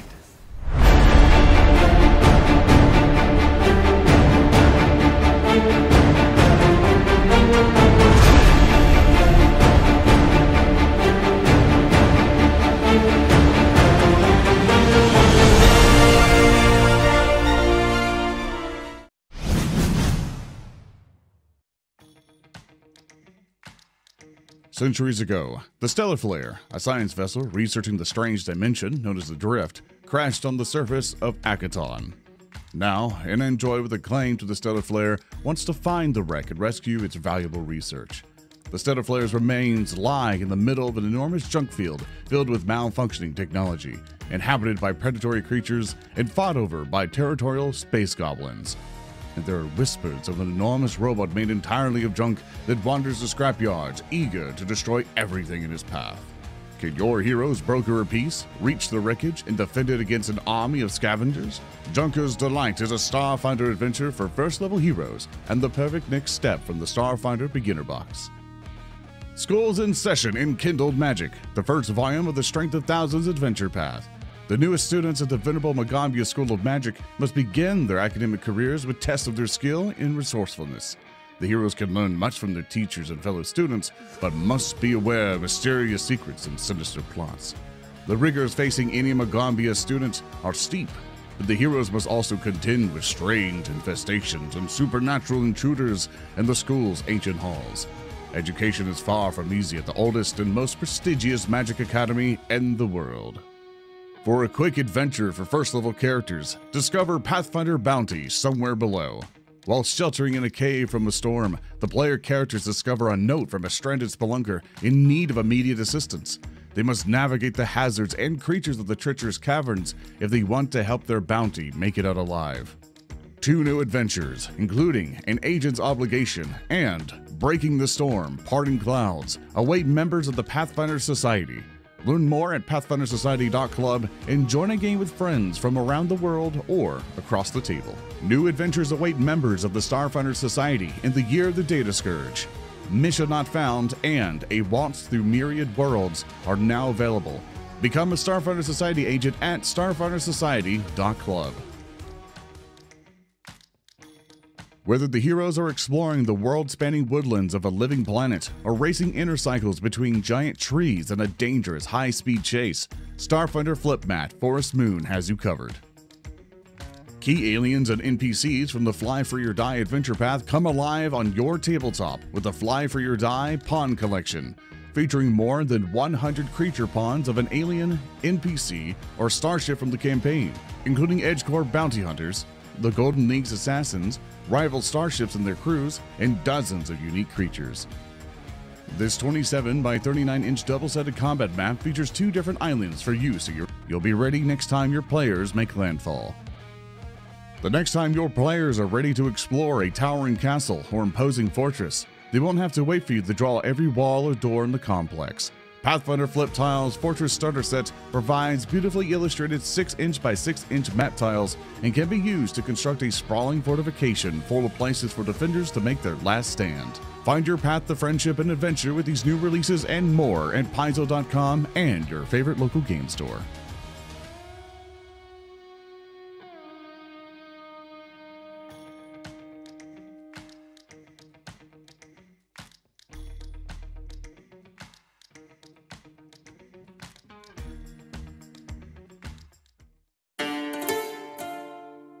The games we play are the stories we create. The fortress doors swing open. Every story is unique. And the sound of war drums rises. Sometimes our stories come to us when we least expect them.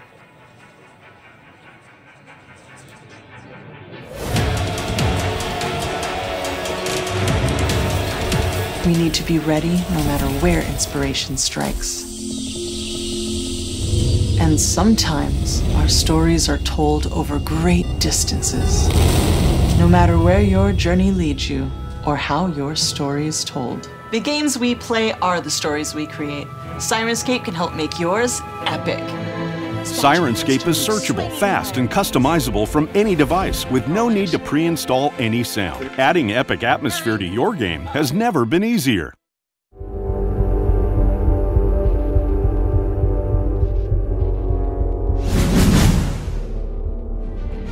On the southern coast of Starstone Isle, not far from the town of Otari, the Gauntlet stands shrouded by cloying mists atop a centuries-old ruin in the Fogfin Swamp. Now, a pallid new light glows from within the ancient edifice, beckoning novice explorers to delve deep into the marsh to discover the truth behind the awakened radiance. The town elders of Otari say that the old lighthouse has been abandoned for ages, that the swamp itself holds little danger to the town. The town elders are wrong. Into the Mega Dungeon, the all-new Abomination Vault's adventure path for the Pathfinder role-playing game peels back layer after layer of mystery, intrigue, and terror in a 3-volume campaign of dungeon exploration and thrilling discovery, designed especially with new players in mind. The priceless plunder of long centuries awaits those bold enough to enter the sprawling Abomination Vaults. But claiming it requires facing off against a horde of hideous monsters, deadly traps, and vengeful ghosts with long memories and inhuman hungers. The Abomination Vault's adventure path works with the Pathfinder Beginner Box or Pathfinder Core Rulebook and is your perfect gateway to thrilling adventure 500 years in the making.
The Ruby Phoenix Tournament, the world's greatest martial arts contest, held in honor of the legendary sorcerer Hao Jin, the Ruby Phoenix. The final team standing in this once-per-decade contest wins a grand prize, their choice of a single item from Hao Jin's magnificent vault of treasures. This year, Hao Jin herself will preside as the grand judge. But to receive the honor of just even meeting the Ruby Phoenix, the contestants must first prove their mettle and strength in the untamed jungles of Danger Island. Only the 8 greatest teams will proceed to the metropolis of Goka to compete for the title of Ruby Phoenix Champions. During a year that promises to be unlike any other, countless untold mysteries await the challengers. Will it be mysterious scoundrels like the Lightkeepers? Brave friends such as Tino's Toughest? Or will it be your team of adventuring heroes to claim the Sorcerer's Prize? Let the games begin with the Fists of the Ruby Phoenix Adventure Path.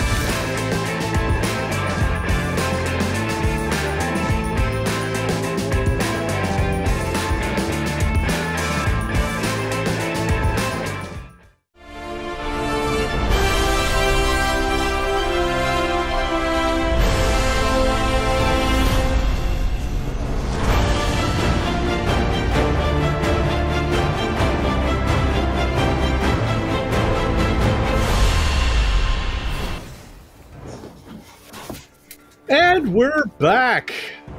Well, boy, my cactuses just cannot withstand multiple 50+ damage critical hits. That's what I've learned here today, playing some Pathfinder. Welcome back, everybody. That face. Yeah. Well, you know. Oh, London, you monster. This is what I get for having any sort of benevolence towards the group of you. This is what I get. This is what I get. Back to I'm being taught a lesson. I'm being taught a lesson. That's fine. All right. So, when we went on break, the group had just defeated a giant towering cactus creature that came stomping out of Bilvost's fortress, his keep of goat solitude. And the group of you are left standing in the middle of the No Goats land, staring at this fortress. Oh, excuse me. And even from this distance, you can see a number of, like, cactus soldiers walking across the battlements of the nearby keep. I'm assuming your plan is to approach. But I'm not sure if you guys want to do if you want to do anything first, or, you know. You tell me.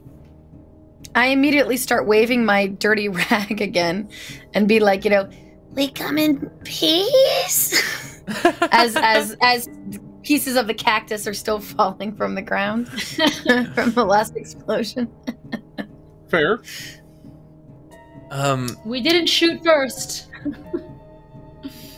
Do the Also other true. cactus creatures look like they have individual emotions? Like, are they reacting at all, or are they more like automatons just moving forward? It's a little hard to tell. They're kind of wandering back and forth. You notice that some of them are clearly like marching on the battlements with their little spiked spears, and they sometimes kind of bump into each other, and you're just like, blink, and then they turn around and walk back the other way. And they kind of have this, even from this distance, you can tell they kind of have this adorable little waddle to their walk, as if their legs are short and stumpy. So you can kind of see them. You can see them kind of making their way back and forth. As far as whether or not they have personality, it's kind of hard to tell on a cactus. They don't exactly have the most expressive of faces. They're not like quaking in fear at the cactus exploder, Don Doom. No. You're not sure what cactus fear looks like, but you don't think you're seeing it. They have little short stubby legs. They're like little cactus corgis. Yeah, you have to destroy them. Don't make them cuter. I want one. Does it look like this keep has any sort of entrance that's like built in, like a drawbridge or like a main door, portcullis? Well, let me go ahead and give you a sense of what it looks like here. Let me make sure I've got everything set up. Yeah, just a second. Let me grab everybody's tokens. All right, there everybody is. Okay, I'm gonna grab everybody's tokens just so I have them, and we're gonna go ahead and move on over to here. Whoa! Well, they're cute. Look how cute they are. Aww. They're pudgy. Yeah, for those who recognize the art, I love it. Wait, we have to adopt them all. I must explode it now. No! Save it. Save all of them. So we are kind of repurposing that art. They are a bit taller than that. They aren't just I think that's the art from Cactus Leshies. They're not quite Cactus Leshies though. They're something else. But in this case, that's a great piece of art, and we'll roll with it just because they're adorable. But yeah, they're kind of what there he is. Look at him. Oh, so chubby, so cute. He's I don't trust his little beady eyes. Yeah, no, you shouldn't. All right. So the group of you, as you kind of carefully approach here, go ahead and move some folks around here real briefly. There you go. And I'm assuming Fairel's still on Fang, so we'll do that. Mm-hmm. Okay. So yeah, that's kind of what you see. Yeah, Ingot, I'm not sure you're keeping up the spell, and by the time you make your way up there, it's probably over.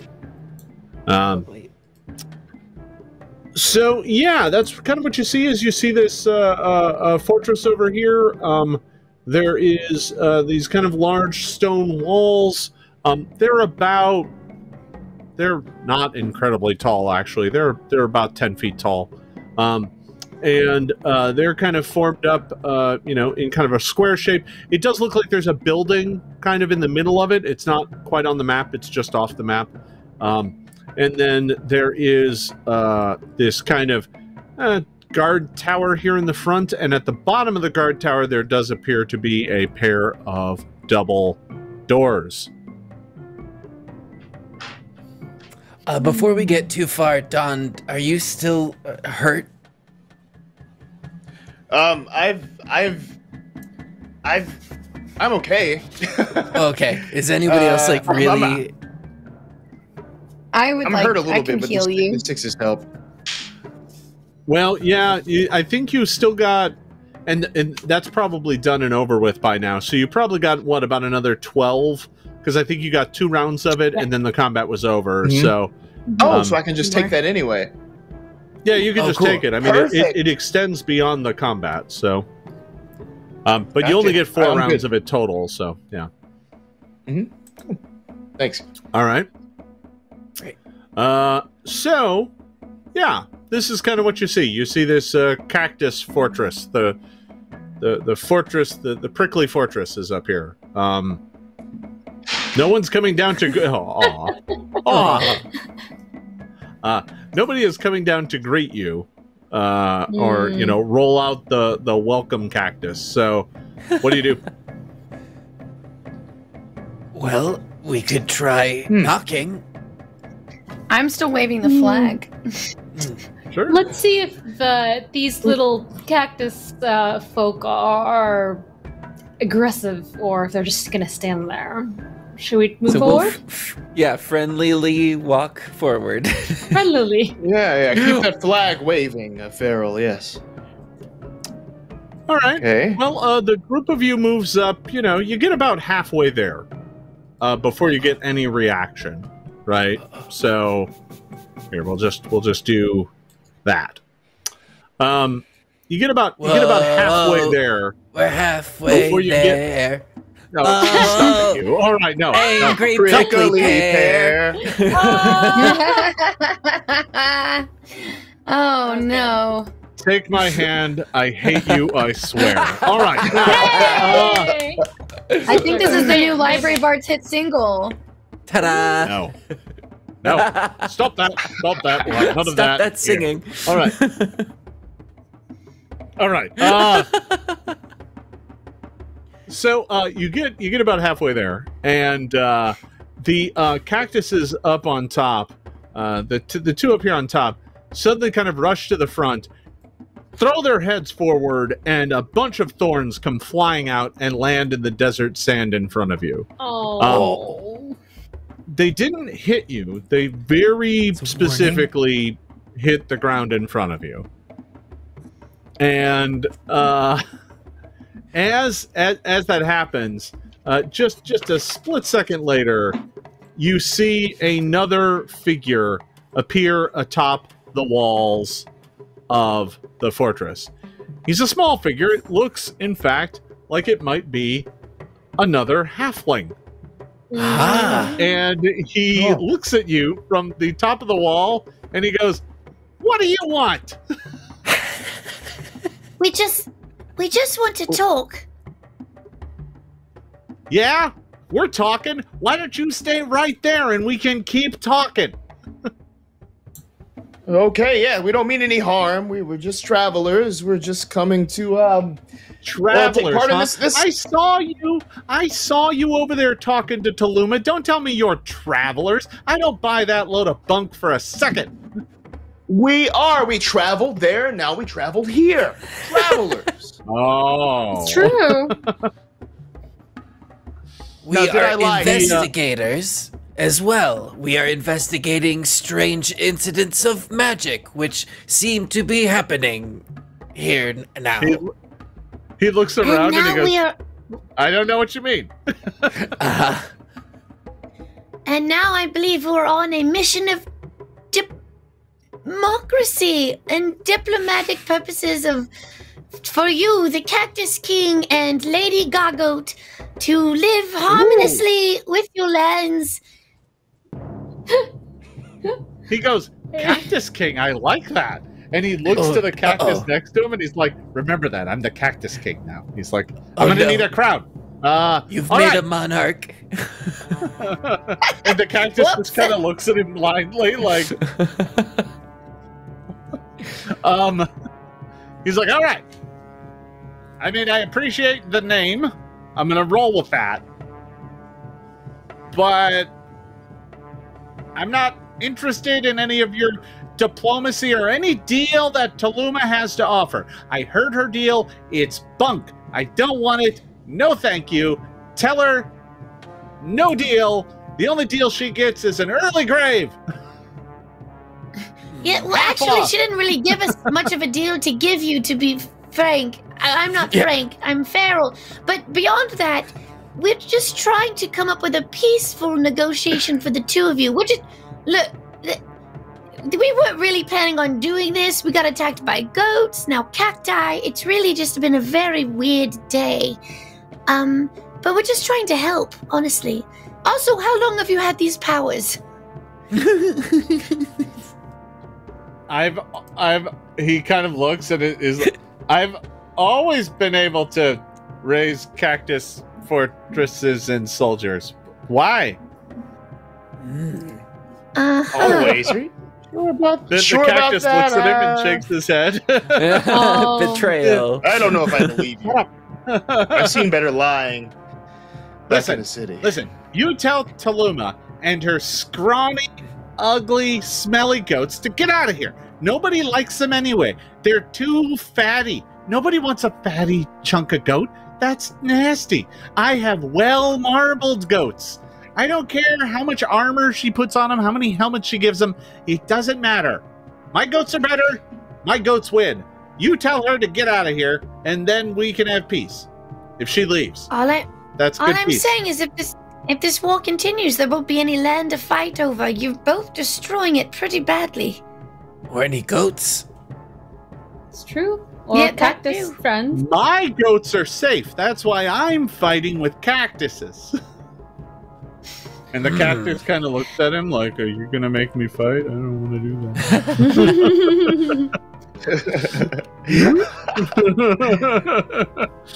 He's like, "Yeah. Love him. So what am I going to lose? Some cactuses? Who cares? She's losing her goats. Ha ha ha! I win. Well, these little cactus folk, are you bringing them to life from nothing, or where are they coming from exactly? I don't know. Over there, he just points at random cactuses. I can do it to anything. It's fine. You can bring anything to life. He's like, cactuses don't have feelings. It doesn't matter. And the cactus kind of looks at him again, like, aww. It looks like it has feelings. Yeah. No, it just looks that way. It doesn't have any other expression. It always looks sad. Don't look at it. Don't look at it. That's so cute. I love it. So, when you bring them to life, can you also command them to do whatever you want, or do they have some sort of will of their own? No, they do what I tell them. You, go over there. And it looks at him and then kind of wanders over there. And then it kind of looks back and then it kind of wanders back. And he's like, no, I told you to go. Nah, fine, whatever. Listen. I'm just going to be like, I'm just going to go, Cactus, it's time to unionize. Unionize. Whoa, that was a word. Cactus union? Not really. No, I don't actually. Cactus union here. Poor cacti. Anyway, okay, so hold on. Okay, question for you. What happens when you run out of cacti to bring to life? Look around. There's cactuses everywhere. It's easy. She's going to run out of goats way before I run out of cactuses. And then it won't matter anyway. She keeps telling me maybe we should take turns. She gets to feed one day. I get to feed the next day. That's never going to work. She has more goats than me. I'm going to get there the next day. There isn't going to be anything for my goats to eat. So that isn't going to work. I suggested maybe we just build a wall down the middle. I get half the valley. She gets half the valley. But she says her goats need more than half the valley because she has more goats than half. But that's not fair to me. Then I don't have enough food for my goats. So this isn't going to work. So the only solution is blood. Lots and lots of blood. And aloe. What if we were to create another valley? A better valley with better grass? You're going to create a valley. Indeed. With better grass. We are enigmas from the College of Mysteries. We wield the power of magic, enabling us to move the very earth itself. He looks at you and he's like, I don't buy it. Listen, okay. I've been at this for several weeks. And look, I can animate cactuses. You're telling me that you can move the land itself? You've only been here like a day. Do not tell me what I cannot do. Ingot is a powerful wizard. And we've been at this for years. We have degrees and student loans to prove it. Yeah, listen, I saw how much that fancy degree did for you. You nearly got killed by my cactus soldier there. There's more where that came from, by the way. Yes, but my degree also gave me a very good sense. I took a business class, and in this class it says that business rivalry of the same exact product is actually good for business. The fact that you two have the exact same product for the village is actually quite a good thing. And a good of friendly rivalry actually booms business. I read this in a book. It's called something. It's called something, but I don't know what because I didn't pay attention in that class. But I know it has a name. Bill Voss looks at you and he goes, "Listen, business for me would be a whole lot better if people weren't buying her cheap, fatty goat meat. They want the nice stuff, the nice marbled stuff. They come to Bill Voss. Bill Voss and his delicious, delicious marbled goats. So the only solution here, because there isn't enough feed for all of our goats, is for my better quality goats to get the feed. Tell you what, I'll feed 5 days of the week, and then 2 days of the week she can come and eat whatever is left. How about that? That's fair. That's fair. The higher quality of compromise. The higher quality goats get 5 days, and the cheap, fatty, gross goats get 2 days. Deal. What about a great deal. half Watch and me half? go back to Tallulah. No, she What has more about you goats. get? They eat more. All right, but what if they get to eat on the days that they eat, but she also has to limit the quantity of how much they eat. You ever tried to limit a goat on how much it eats? It's basically impossible. I can't. Yeah. They just eat everything. That's just what they do. So some plants grow every day, you get to feed every day. But if her goats are there, they're going to eat the place dry. There's going to be anything left. There's just a lot of goats. I don't have as many goats because I'm more about quality, not quantity. She's got a bunch of fatty, gross goats. I got nice, high-quality goats. I exercise them every day. We have them run around the hill. I get cactuses to chase them around now. It's great. What? If you become... And now you can tell that up on the hill, there's like a bunch of goats being chased by a cactus. This is in the background. Exercise. And the cactus is just kind of... That cactus looks suspicious. Like, sus? Cactus? Is that a thing? Am I hip? I don't know. I'm not hip. I have broken up from the group and just over trying to hang out with one of the not lushy cactuses.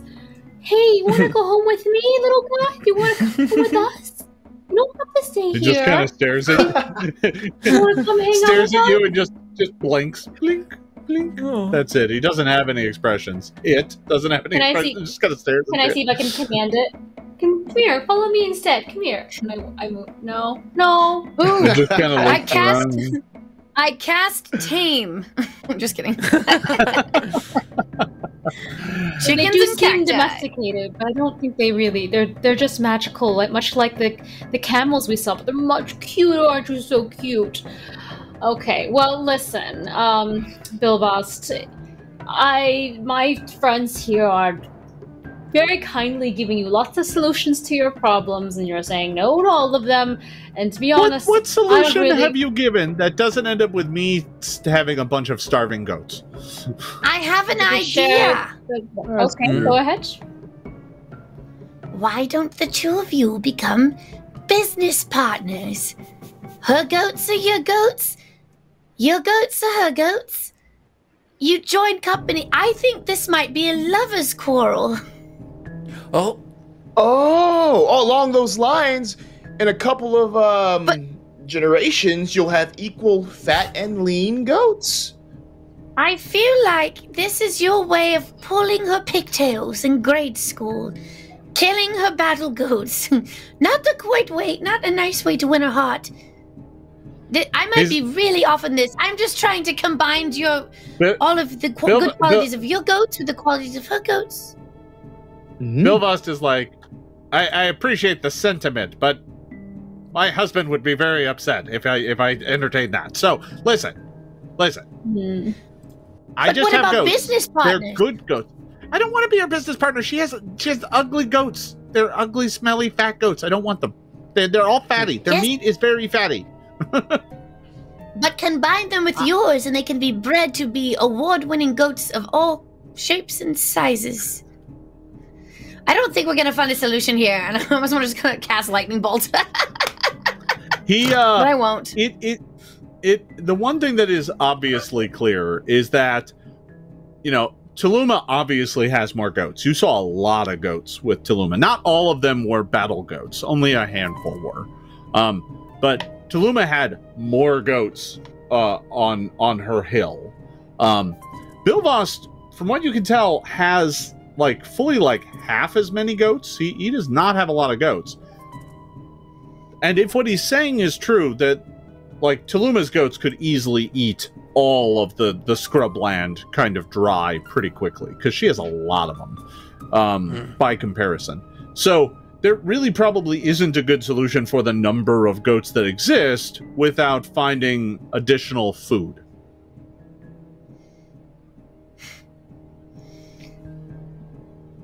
We need to find someone in the village whose power is to grow grass for these goats.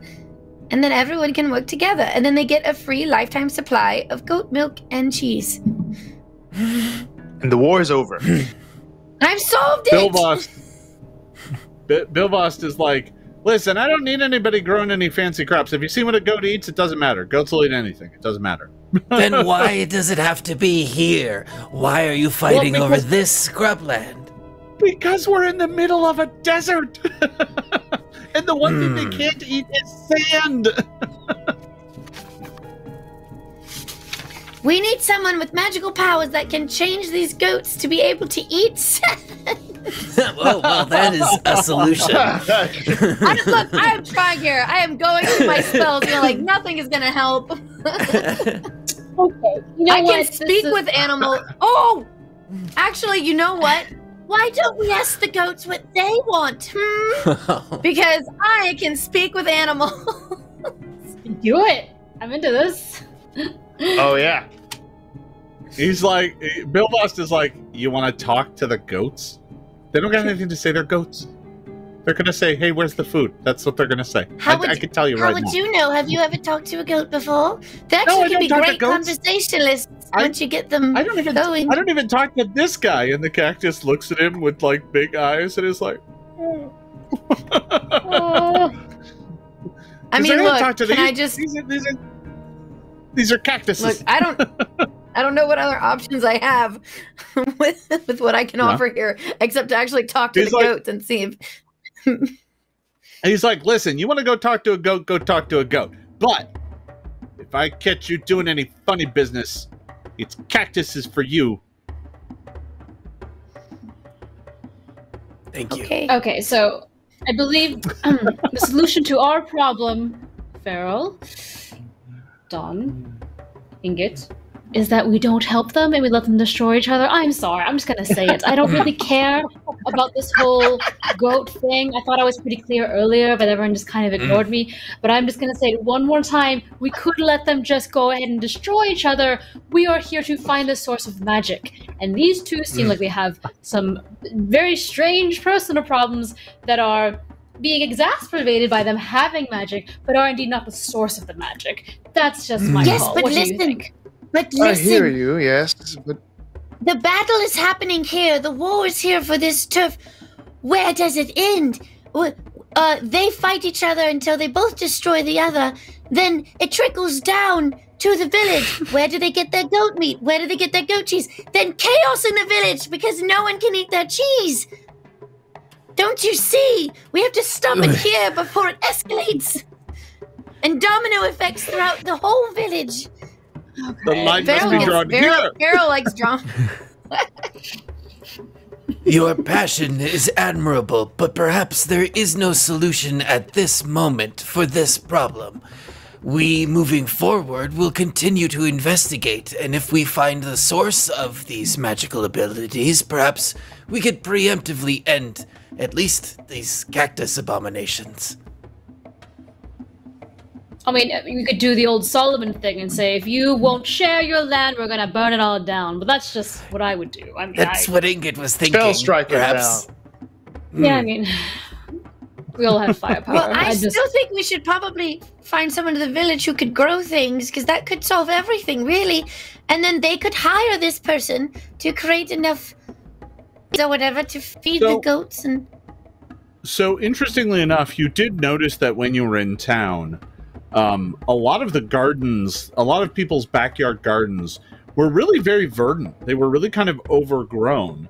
But that said, I mean, the townsfolk are eating those fruits and vegetables. You know, when the goats did break into town, the first thing the goats did was break into gardens and start eating all the food. That's right. Yeah. But here's it. Look, I'm just trying to find healthy solutions that doesn't kill anyone. So, just so everyone has a full understanding of what the town is like, I mean, it's like a desert town, right? So, most people don't have lawns. They have the front yard where there are rocks and sand. They all have protective gardens that they clearly have cultivated the soil within them so that they can grow plants inside. But they also walled it all off so that stray animals and whatnot can't get at the one source of food they have growing in their backyard. That's what you noticed on almost every building in town, that they all have their own personal back garden. But yeah, I mean, so, you know, surely there are fruits and vegetables that way, but the townsfolk are eating most of those. Did you want to go talk to a goat? Is that still on offer? You know, it's been a day, so yeah, I'd like to go talk to a goat. This is great. because you know we've had battle goats, we've had fire monsters, we have giant cactuses. I think someone should see what the goat wants. All right.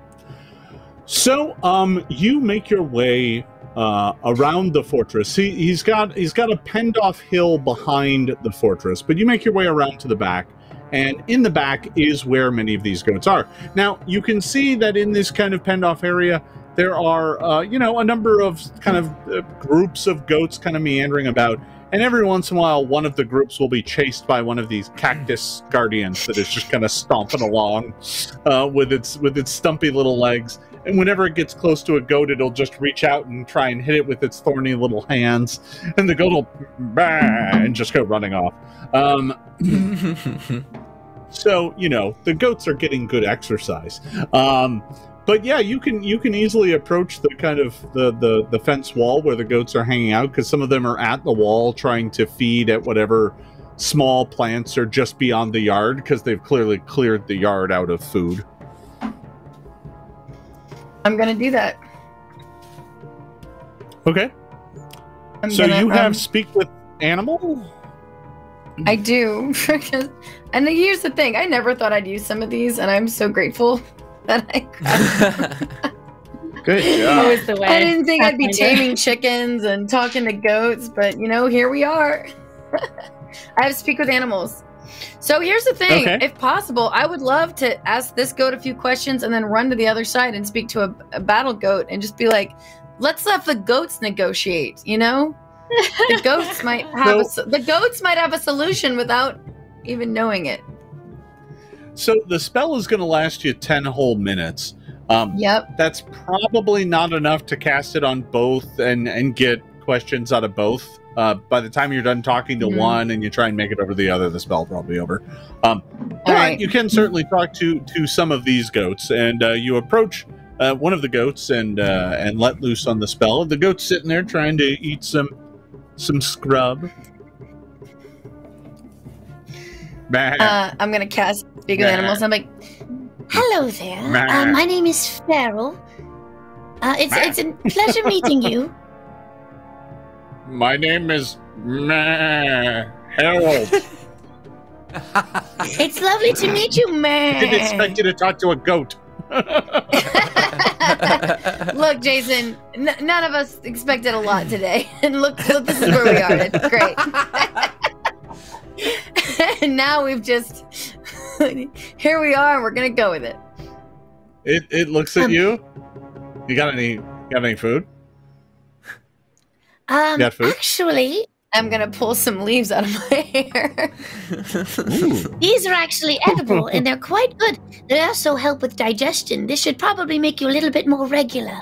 And I'm going to let him... He's like, oh. He kind of snatches them out of your hand and just... And so looks at you and goes... me.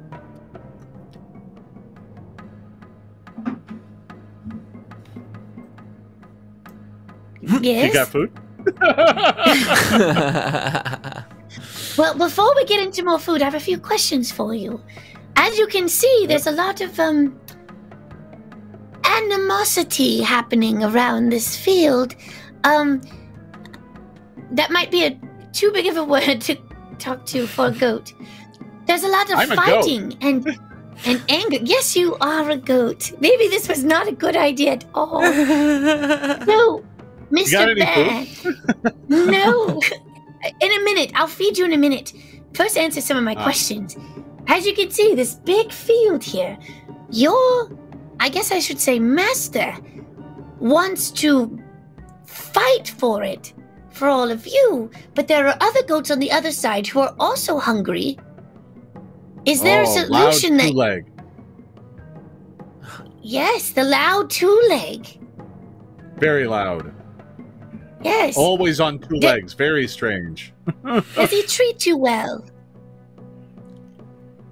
Can a goat shrug? I don't know. He shrugs. He's like, he gives us food. Do you have food? Oh dear. I'm just gonna look back at my friends and be like, I'm not getting anywhere with Bear. He kind of sniffs at you and he's like, You smell like tasty food heap. Yes, so tasty. I do smell like garbage. Tasty food heap. Do you have tasty and then food it went heap? away. Sometimes we get No. tasty food heap. Do you have tasty food heap? Where do you get tasty food? Tulak does that sometimes happen? brings tasty food heap.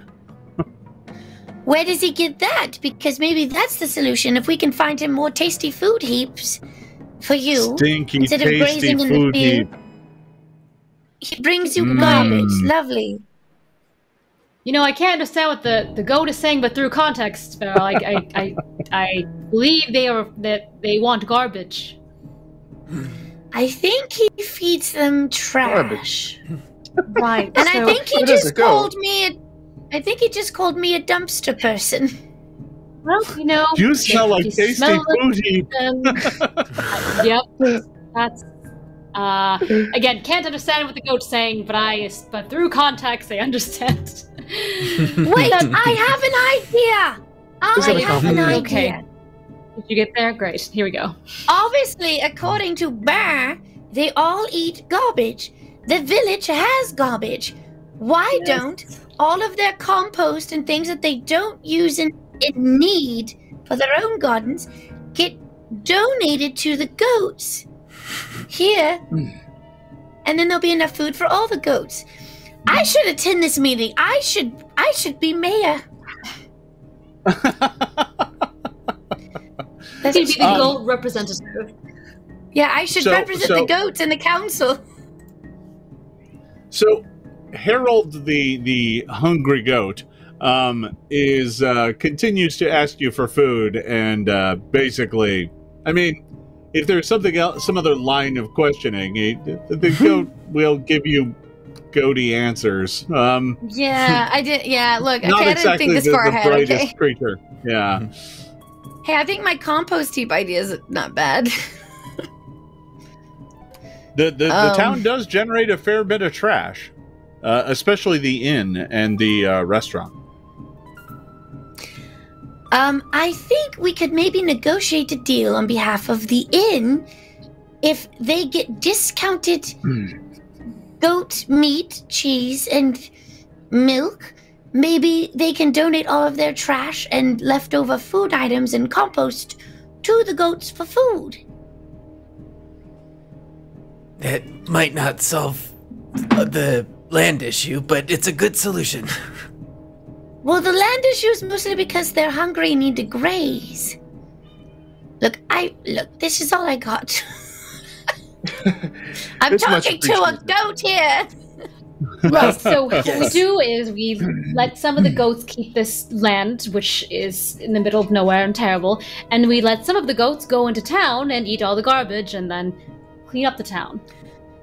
No, I'm just saying the garbage can be brought here. Will the two owners be okay if we dump garbage in this area? It's another question. Well, I mean, I don't want it to actually be a garbage landfill. I just mean oh dear. Well, the goats will eat it, so it won't accumulate, right? Ah, Right, I think so. Perhaps we should store this as an example of the magic being misused, and once we find the final solution, it may ease this tension. That's a great idea. But until then, garbage goats. Perhaps suggest this to Taluma and see if she would be amiable to this plan. And we also we should had an talk easier to time talking to Taluma. Yes. Yes, we should also bring this up to Narissa as well, and see if she'd be willing to offer some of her garbage dumps to the goats. All right, well, I solved it apparently. Not really. But All right, so you're good. standing up It on was this hill. lovely talking to you, Bear.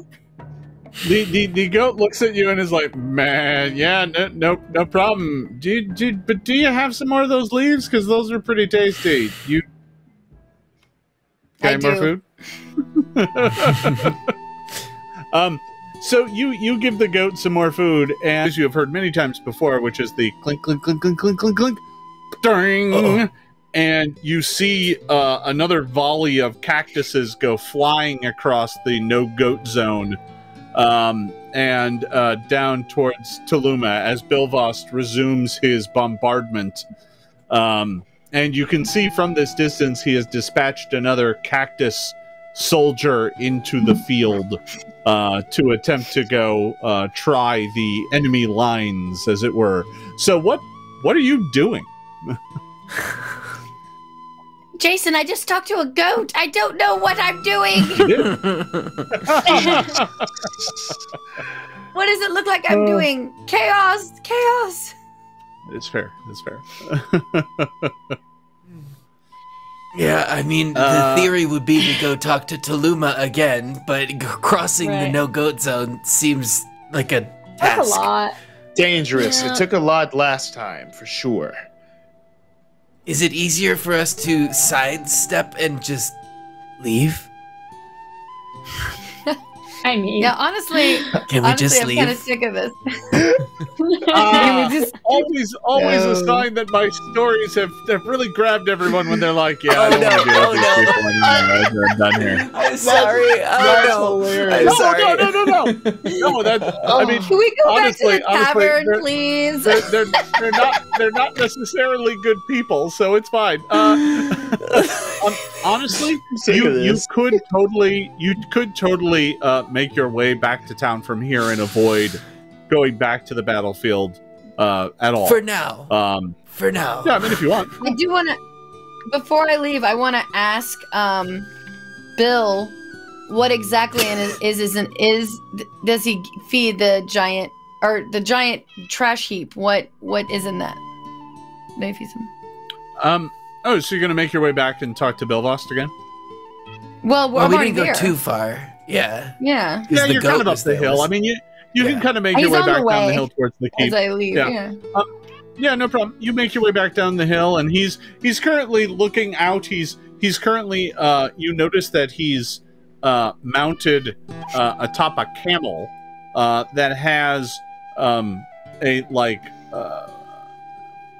little platform built on top of it with like a tent on top of it, so he's shaded from the sun, and he's up there looking through a very crude spyglass as he's staring out at the battlefield, and he's occasionally directing, and he's like, loose, and the little cactus guys are like cranking up this catapult that he's built in the middle of his keep, and they fire giant drum cactuses out, and you make your way up, and he's like, Dad, what do you want?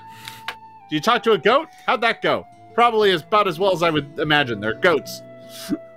Quick question for you, Bill. What is the Did you ask him giant... how marbled he is? You know, we never really got into that. But I'm sure he's lovely marbled. What exactly do you feed your goats when you give them the giant trash heap? What? And where do you get it? They say sometimes you give them big, giant... What are you talking about? Piles of... That's a lie. My goats aren't fed with trash. That's a lie. That's a terrible rumor. Tuluma started that rumor. That's a rumor. That's scandalous. Well, it came directly from your goat, and I don't think the goat was capable of lying much. You're gonna believe from a the goat? goat's mouth. Goats are notorious liars. Everybody knows that goats lie. Oh, is that a thing? I don't think that's a thing. Goats? Well, if you like, I can go goats into are the big liars. village and ask every business in town who provides you the trash heap. What do you mean? Nobody provides me with trash. Some of the trash in town went missing, but that wasn't linked to me. That's a rumor. Tuluma started that rumor. I don't want to hear it. That wasn't me. It was probably Tuluma. That's it. It was probably Tuluma. Yeah. Tuluma went in town and stole the trash. And I'm just gonna turn to the mall and go, he feeds his goats garbage. Yep. Fed it to my goats. That's what happened. She's trying to ruin the flavor. All right. The fine flavor of the... Quite enough. I would like to make an intimidation check. I'm done with Bilvost. He's gonna get a stern. I appreciate that D20. that the urban kitsune is just like, I don't want to deal with this guy is not. All right, that's a dirty 20. What do you want from me? Nice. For intimidation. He's like, what? Listen. Don't go spreading any nasty rumors like that. Okay, that's not. Now you listen here, Gilvast. We've spent about almost 2.5 hours trying to figure out your shit and your neighbor's shit, and it is very annoying and very stupid. And I will tell you right now that if you are happy, and if you are happy with the way your goats are, the way they look, the way they're marbled, and they're eating trash, that's fine. We don't care. We just want you to stop destroying the land. So we're gonna help you, even though we shouldn't, get some more garbage to feed your stupid goats so they stop fighting with your neighbor. Does that sound good? Or would you like me to loose my familiar on you? Because his jaw also completely unhinges and is full of demon fire. And we will burn this camp to the ground. We're gonna burn this whole place to the ground anyway. But before we do that, could we possibly give us some goat cheese? Okay. I like goat cheese. He's like, okay, so, all right. So you're not gonna tell anyone that the goats are eating trash, but you're gonna help me get more trash. And if you do that, I can feed my goats, and all I have to do is leave Taluma alone? And stop firing cactus catapults. Yes, and we'll tell the village that you're just starting a respectable recycling program for their village. And then you can stop all of this madness, and we don't have to set fire to your fields and your house. How does that sound? Oh, dear Lord. Well, I certainly like that last part. Do you think people of the townsfolk would pay for garbage removal services? You know what? I'm not going to negotiate that for you. We're going to put some garbage here so you can stop trying to destroy the land, and that's it. That's the final offer. You basically give me another intimidate check, please. I'm intimidated. Yeah, right? We basically just give you an entire business plan. 27. He's like, oh, okay, all right, well, okay, but you'll talk to the inn for me. You'll talk to. Yes, I just said that. No, and you will also stop being so mean to these little cute cactus little boys. They're so cute. You leave them alone. You hear me? You let them be free and happy. He's like, okay. Well, I mean, there, you're free. And he's like, there, you're free. And the cactus just looks at him like. You can employ them to sort the garbage from the recycling and the compost. Okay, let's not make their life worse, Fairel. We're just gonna people dump garbage their house. That's all we're doing. Wait, okay, it's either do that or be shot out of a catapult. I'm trying to find a solution for everyone. Just tell Nerissa and Gagar that I'll send by a cactus once a day, once every other day to pick up their trash. Perfect. We'll leave a note. And you will share the land with Taluma. Peacefully. Sure. Yeah, I mean, he kind of looks at Hachi and he's like, yeah, just keep the crazy. What even are you? I don't even know what you are. Your worst nightmare. Your worst nightmare.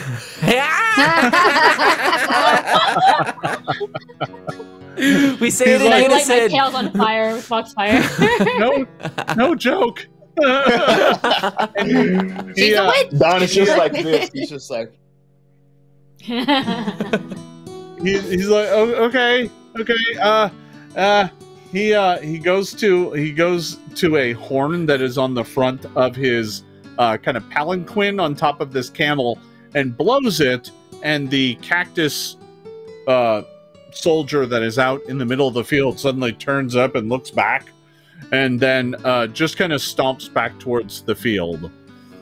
And he's like, all right, fine, she can have the dumb field. As long as I get the food, fine, but don't tell anybody, okay? We don't even care that much about you and your little goats. We honestly don't care. Why would we talk about something we don't care about? Indeed. All right. Well, Bilvos looks like he has agreed to the terms of your deal. He has at least called his cactus soldiers back to the keep. What are you going to do next? You want to go talk to Taluma? You're going to head back to town? Yep. What's the plan? Well, we should probably tell her the war is over so she doesn't keep sending out battle code. We'll just go tell her. Like, we'll just go over there and be like, okay, hey, remember that time we said we'd talk to him and then we'd figure everything out and everything would be fine? We did the thing. Okay, stop the battle. Everything is fine. Enjoy the field. Let's get out of here. You make your way back over the field around the kind of more dangerous parts and make your way back into the trenches to go speak with Taluma. You make your way up to the goats, and the goats all kind of look up from the trenches and are like, bah, bah, bah, as they pass along messages and saluting the goats. The goats kind of look at you, and then they look at each other as if, were we supposed to be doing that? And then they like take a hoof and they kind of, but they tip. You pass the battle goats and make your way to Taluma's cave. And she is sitting outside of her cave, watching, kind of with her head up above the edge of the trenches, looking out at the field, and she goes, well, I don't know what the group of you did, but you managed to get him to call back that giant monstrosity. So, good work, I guess? Yes, it was amazing. We did amazing work. The music. Who's that man singing? Singing. It's the bards will sing of this day. They're doing it right now. Taluma's like, well, fantastic. Now that he's pulled back, I can finally focus on my counterattack. No, that's not the point. No, the war is over. She's like, celebrate. She's like, peace. I can't wait to show you. And she like opens up a hatch, and it reveals a tunnel that is going down underneath the no goats land, and there are goats coming and bringing up more buckets of dirt and sand as they continue to dig underneath Bilvos' fortress. Maybe stop. She's like, what? Why? This is actually not necessary. Now that he's done this back in, I can easily claim victory. You have the whole field. The field, you have it. It's yours. What? He surrendered? Congratulations. Yes, he yes, surrendered. We struck a deal. Yes, a little diplomacy. I'm not giving him half the field. That's not going to work. I have too many goats. We worked him out a new business plan. An alternate valley. He's starting a recycling business. Recycling? He's going to recycle his goats? Is he going to feed him those cactuses? Well, that's rough. That's grim. I saw him. He's animating those things. That's one solution. All you have to worry about is that we put in an awful lot of work, and he's going to be out of your hair and out of your fields, and you get to have all your little goats eat the whole field all by themselves, and you don't need to plan your revenge anymore. She's like, really? That's amazing. Farming. Yes. And she like runs up to hug you all. Ooh, no. She is we're covered in dirt touching. herself. Yeah, no. She runs We're up to give a hug to spellcasters. whoever will accept a hug. Is that anyone? Anyone? Probably Fairel. Well, Don looks down at himself and sees that he's just like kind of dirty already. He's just like, no, what the hey? Bring it in, fam. she comes running up and hugs Fang and Don Doom and Fairel and is just like, oh, that's so, I can't believe it. You actually solved it. That's fantastic. I mean, I was ready to raise the ground and cause his entire keep to collapse in on itself and then crush him to death underneath thousands of battle goat hooves. But you know what? He could just give up too. That's great. I'll take it. That's fantastic. So, yeah, that's great. You know what? You deserve to be rewarded. I am gonna give you. You know what? She goes in and goes into her cave where she goes down into she has kind of a back cave where that's further down, and she comes out with a big wheel of goat cheese. And she's like, "This is for you." She hands you a giant wheel of goat cheese. I can't even start to thank you. Yeah, to be clear, Jason, inside this goat cheese is the answer to what the secret of magic is. When you open it, it's just the end game is inside there. Yep, that's the secret. You're pretty sure it's just cheese. Secret, worth a shot. The secret I don't care what anyone says. Cheese. Goat cheese is magical. Okay, goat cheese is magical.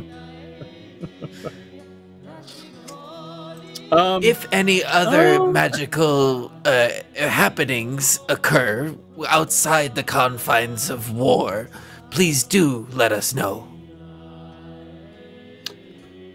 Yeah, I mean, I'm not worried about it now. I mean, I've got my goat soldiers, and if he acts up, I've got my revenge ready to go. So, you know, if I can go back to feeding people, then, you know, feeding my goats, then we're great. We're great. So, yeah. No, that's fantastic. Where are you guys staying? Are you staying at the Drowsy Camel? We sure are. Yes. I'm gonna send you goat milk every morning. Fresh goat milk every morning. Every morning. Still warm. I'm gonna send it to you still warm every morning. Fresh from the goat. I mean, I think we're getting a pretty good deal out of this. Considering we did blow up 2 of our goats. It's weird. I have been working on magical pasteurization, so. What can't be regular pasteurization?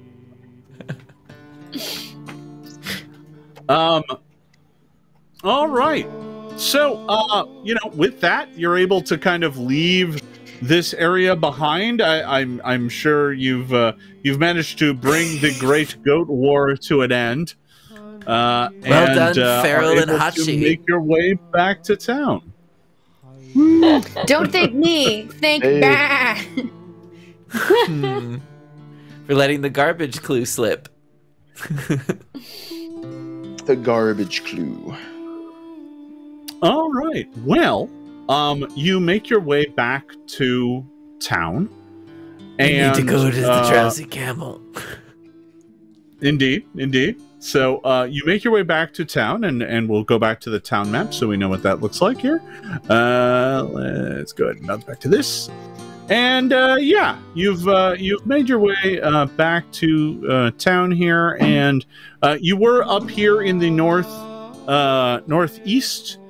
That was kind of the direction that led toward the hills. But now you're able to kind of come back and nope, not quite. Moving too many tokens. Come here. So you're making your way back to the Drowsy Camel? Yes, we have to go do a recycling deal with Narissa. That's right. That's right. Okay, so yeah. You could probably use a rest. Yeah, I think we all could use a rest.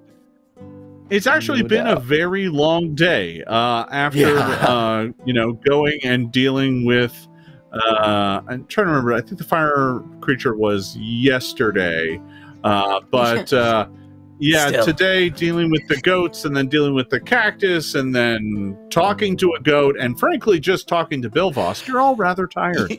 Yeah. So you make your way back to the Drowsy Camel, and you make your way into the common room, and you see a number of the townsfolk there. Kind of going about, you know, their evening business. That looks like they're starting to serve dinner. You see, you know, Narissa is there serving up drinks and serving food through the pass-through that leads over to the Feast of the Flood next door.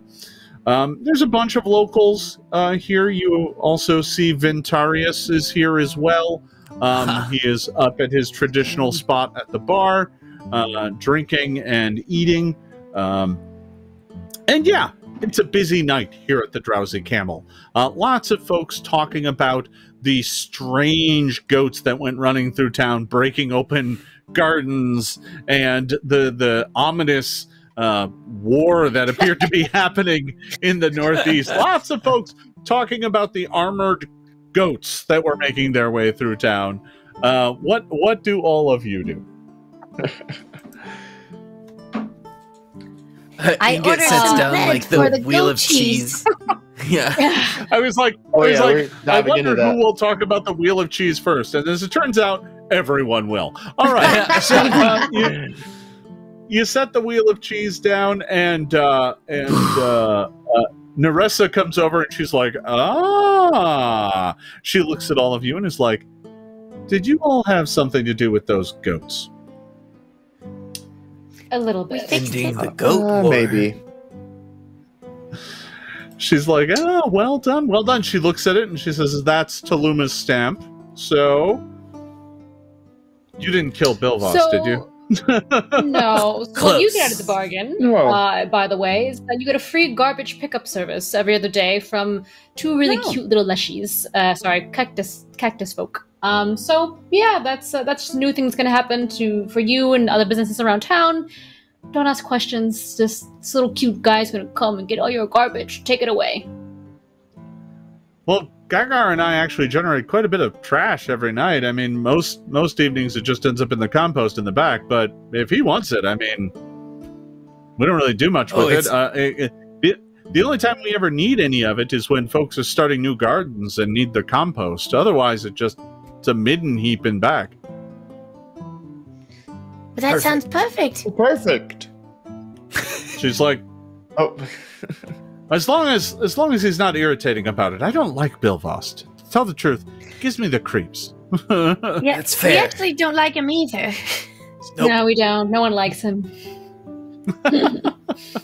She's like, well, at least it's all solved now. Can I get you some palm wine, or perhaps some of our we have a new ale in. It's made from dates. If you'd like it. It's a bit sweet. Would like to try the new date ale. Date ale. One for Don as well.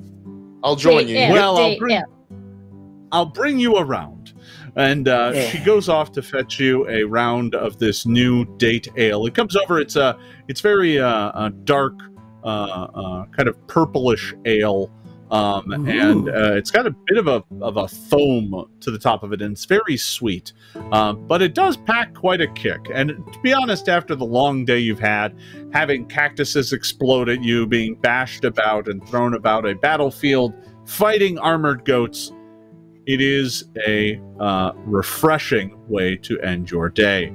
Unless anyone has anything else they're going to do, I'm going to assume that you're all going to, have a meal and hit the hay because you're all exhausted. Ingot needs another date ale. Well, I'm sure you all also get some food. Gagar has some trout on offering tonight. Lots of trout. It's discounted because he caught a whole bunch. And you're able to get a whole bunch of that on a bed of palm leaves, and they're very, very tasty. Lots of garlic, as always.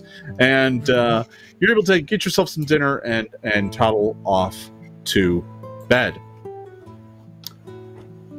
You return back up to your room, the one up on the top floor, the merchant's suite that is still yours, with its window looking up at the stars above. You can't help but think to yourselves, it's been only a few days since you've got to this town. In this time, you've seen animate servants run amok. You've seen a catfolk merchant try and rob the town using his powers.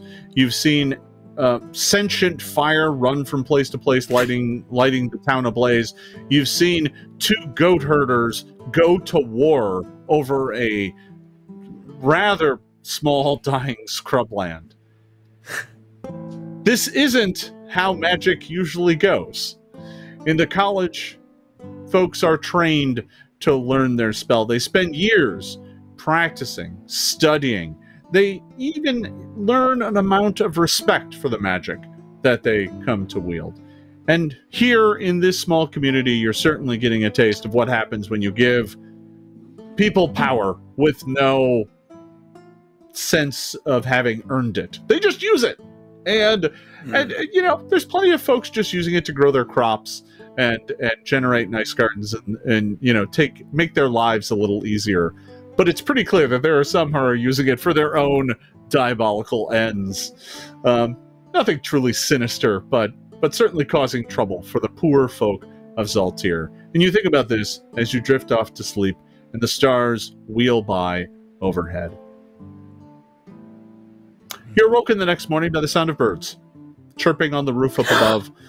They're sitting on the edge of the roof, because remember, you've got kind of that opening in the roof because it never rains. Oh, right.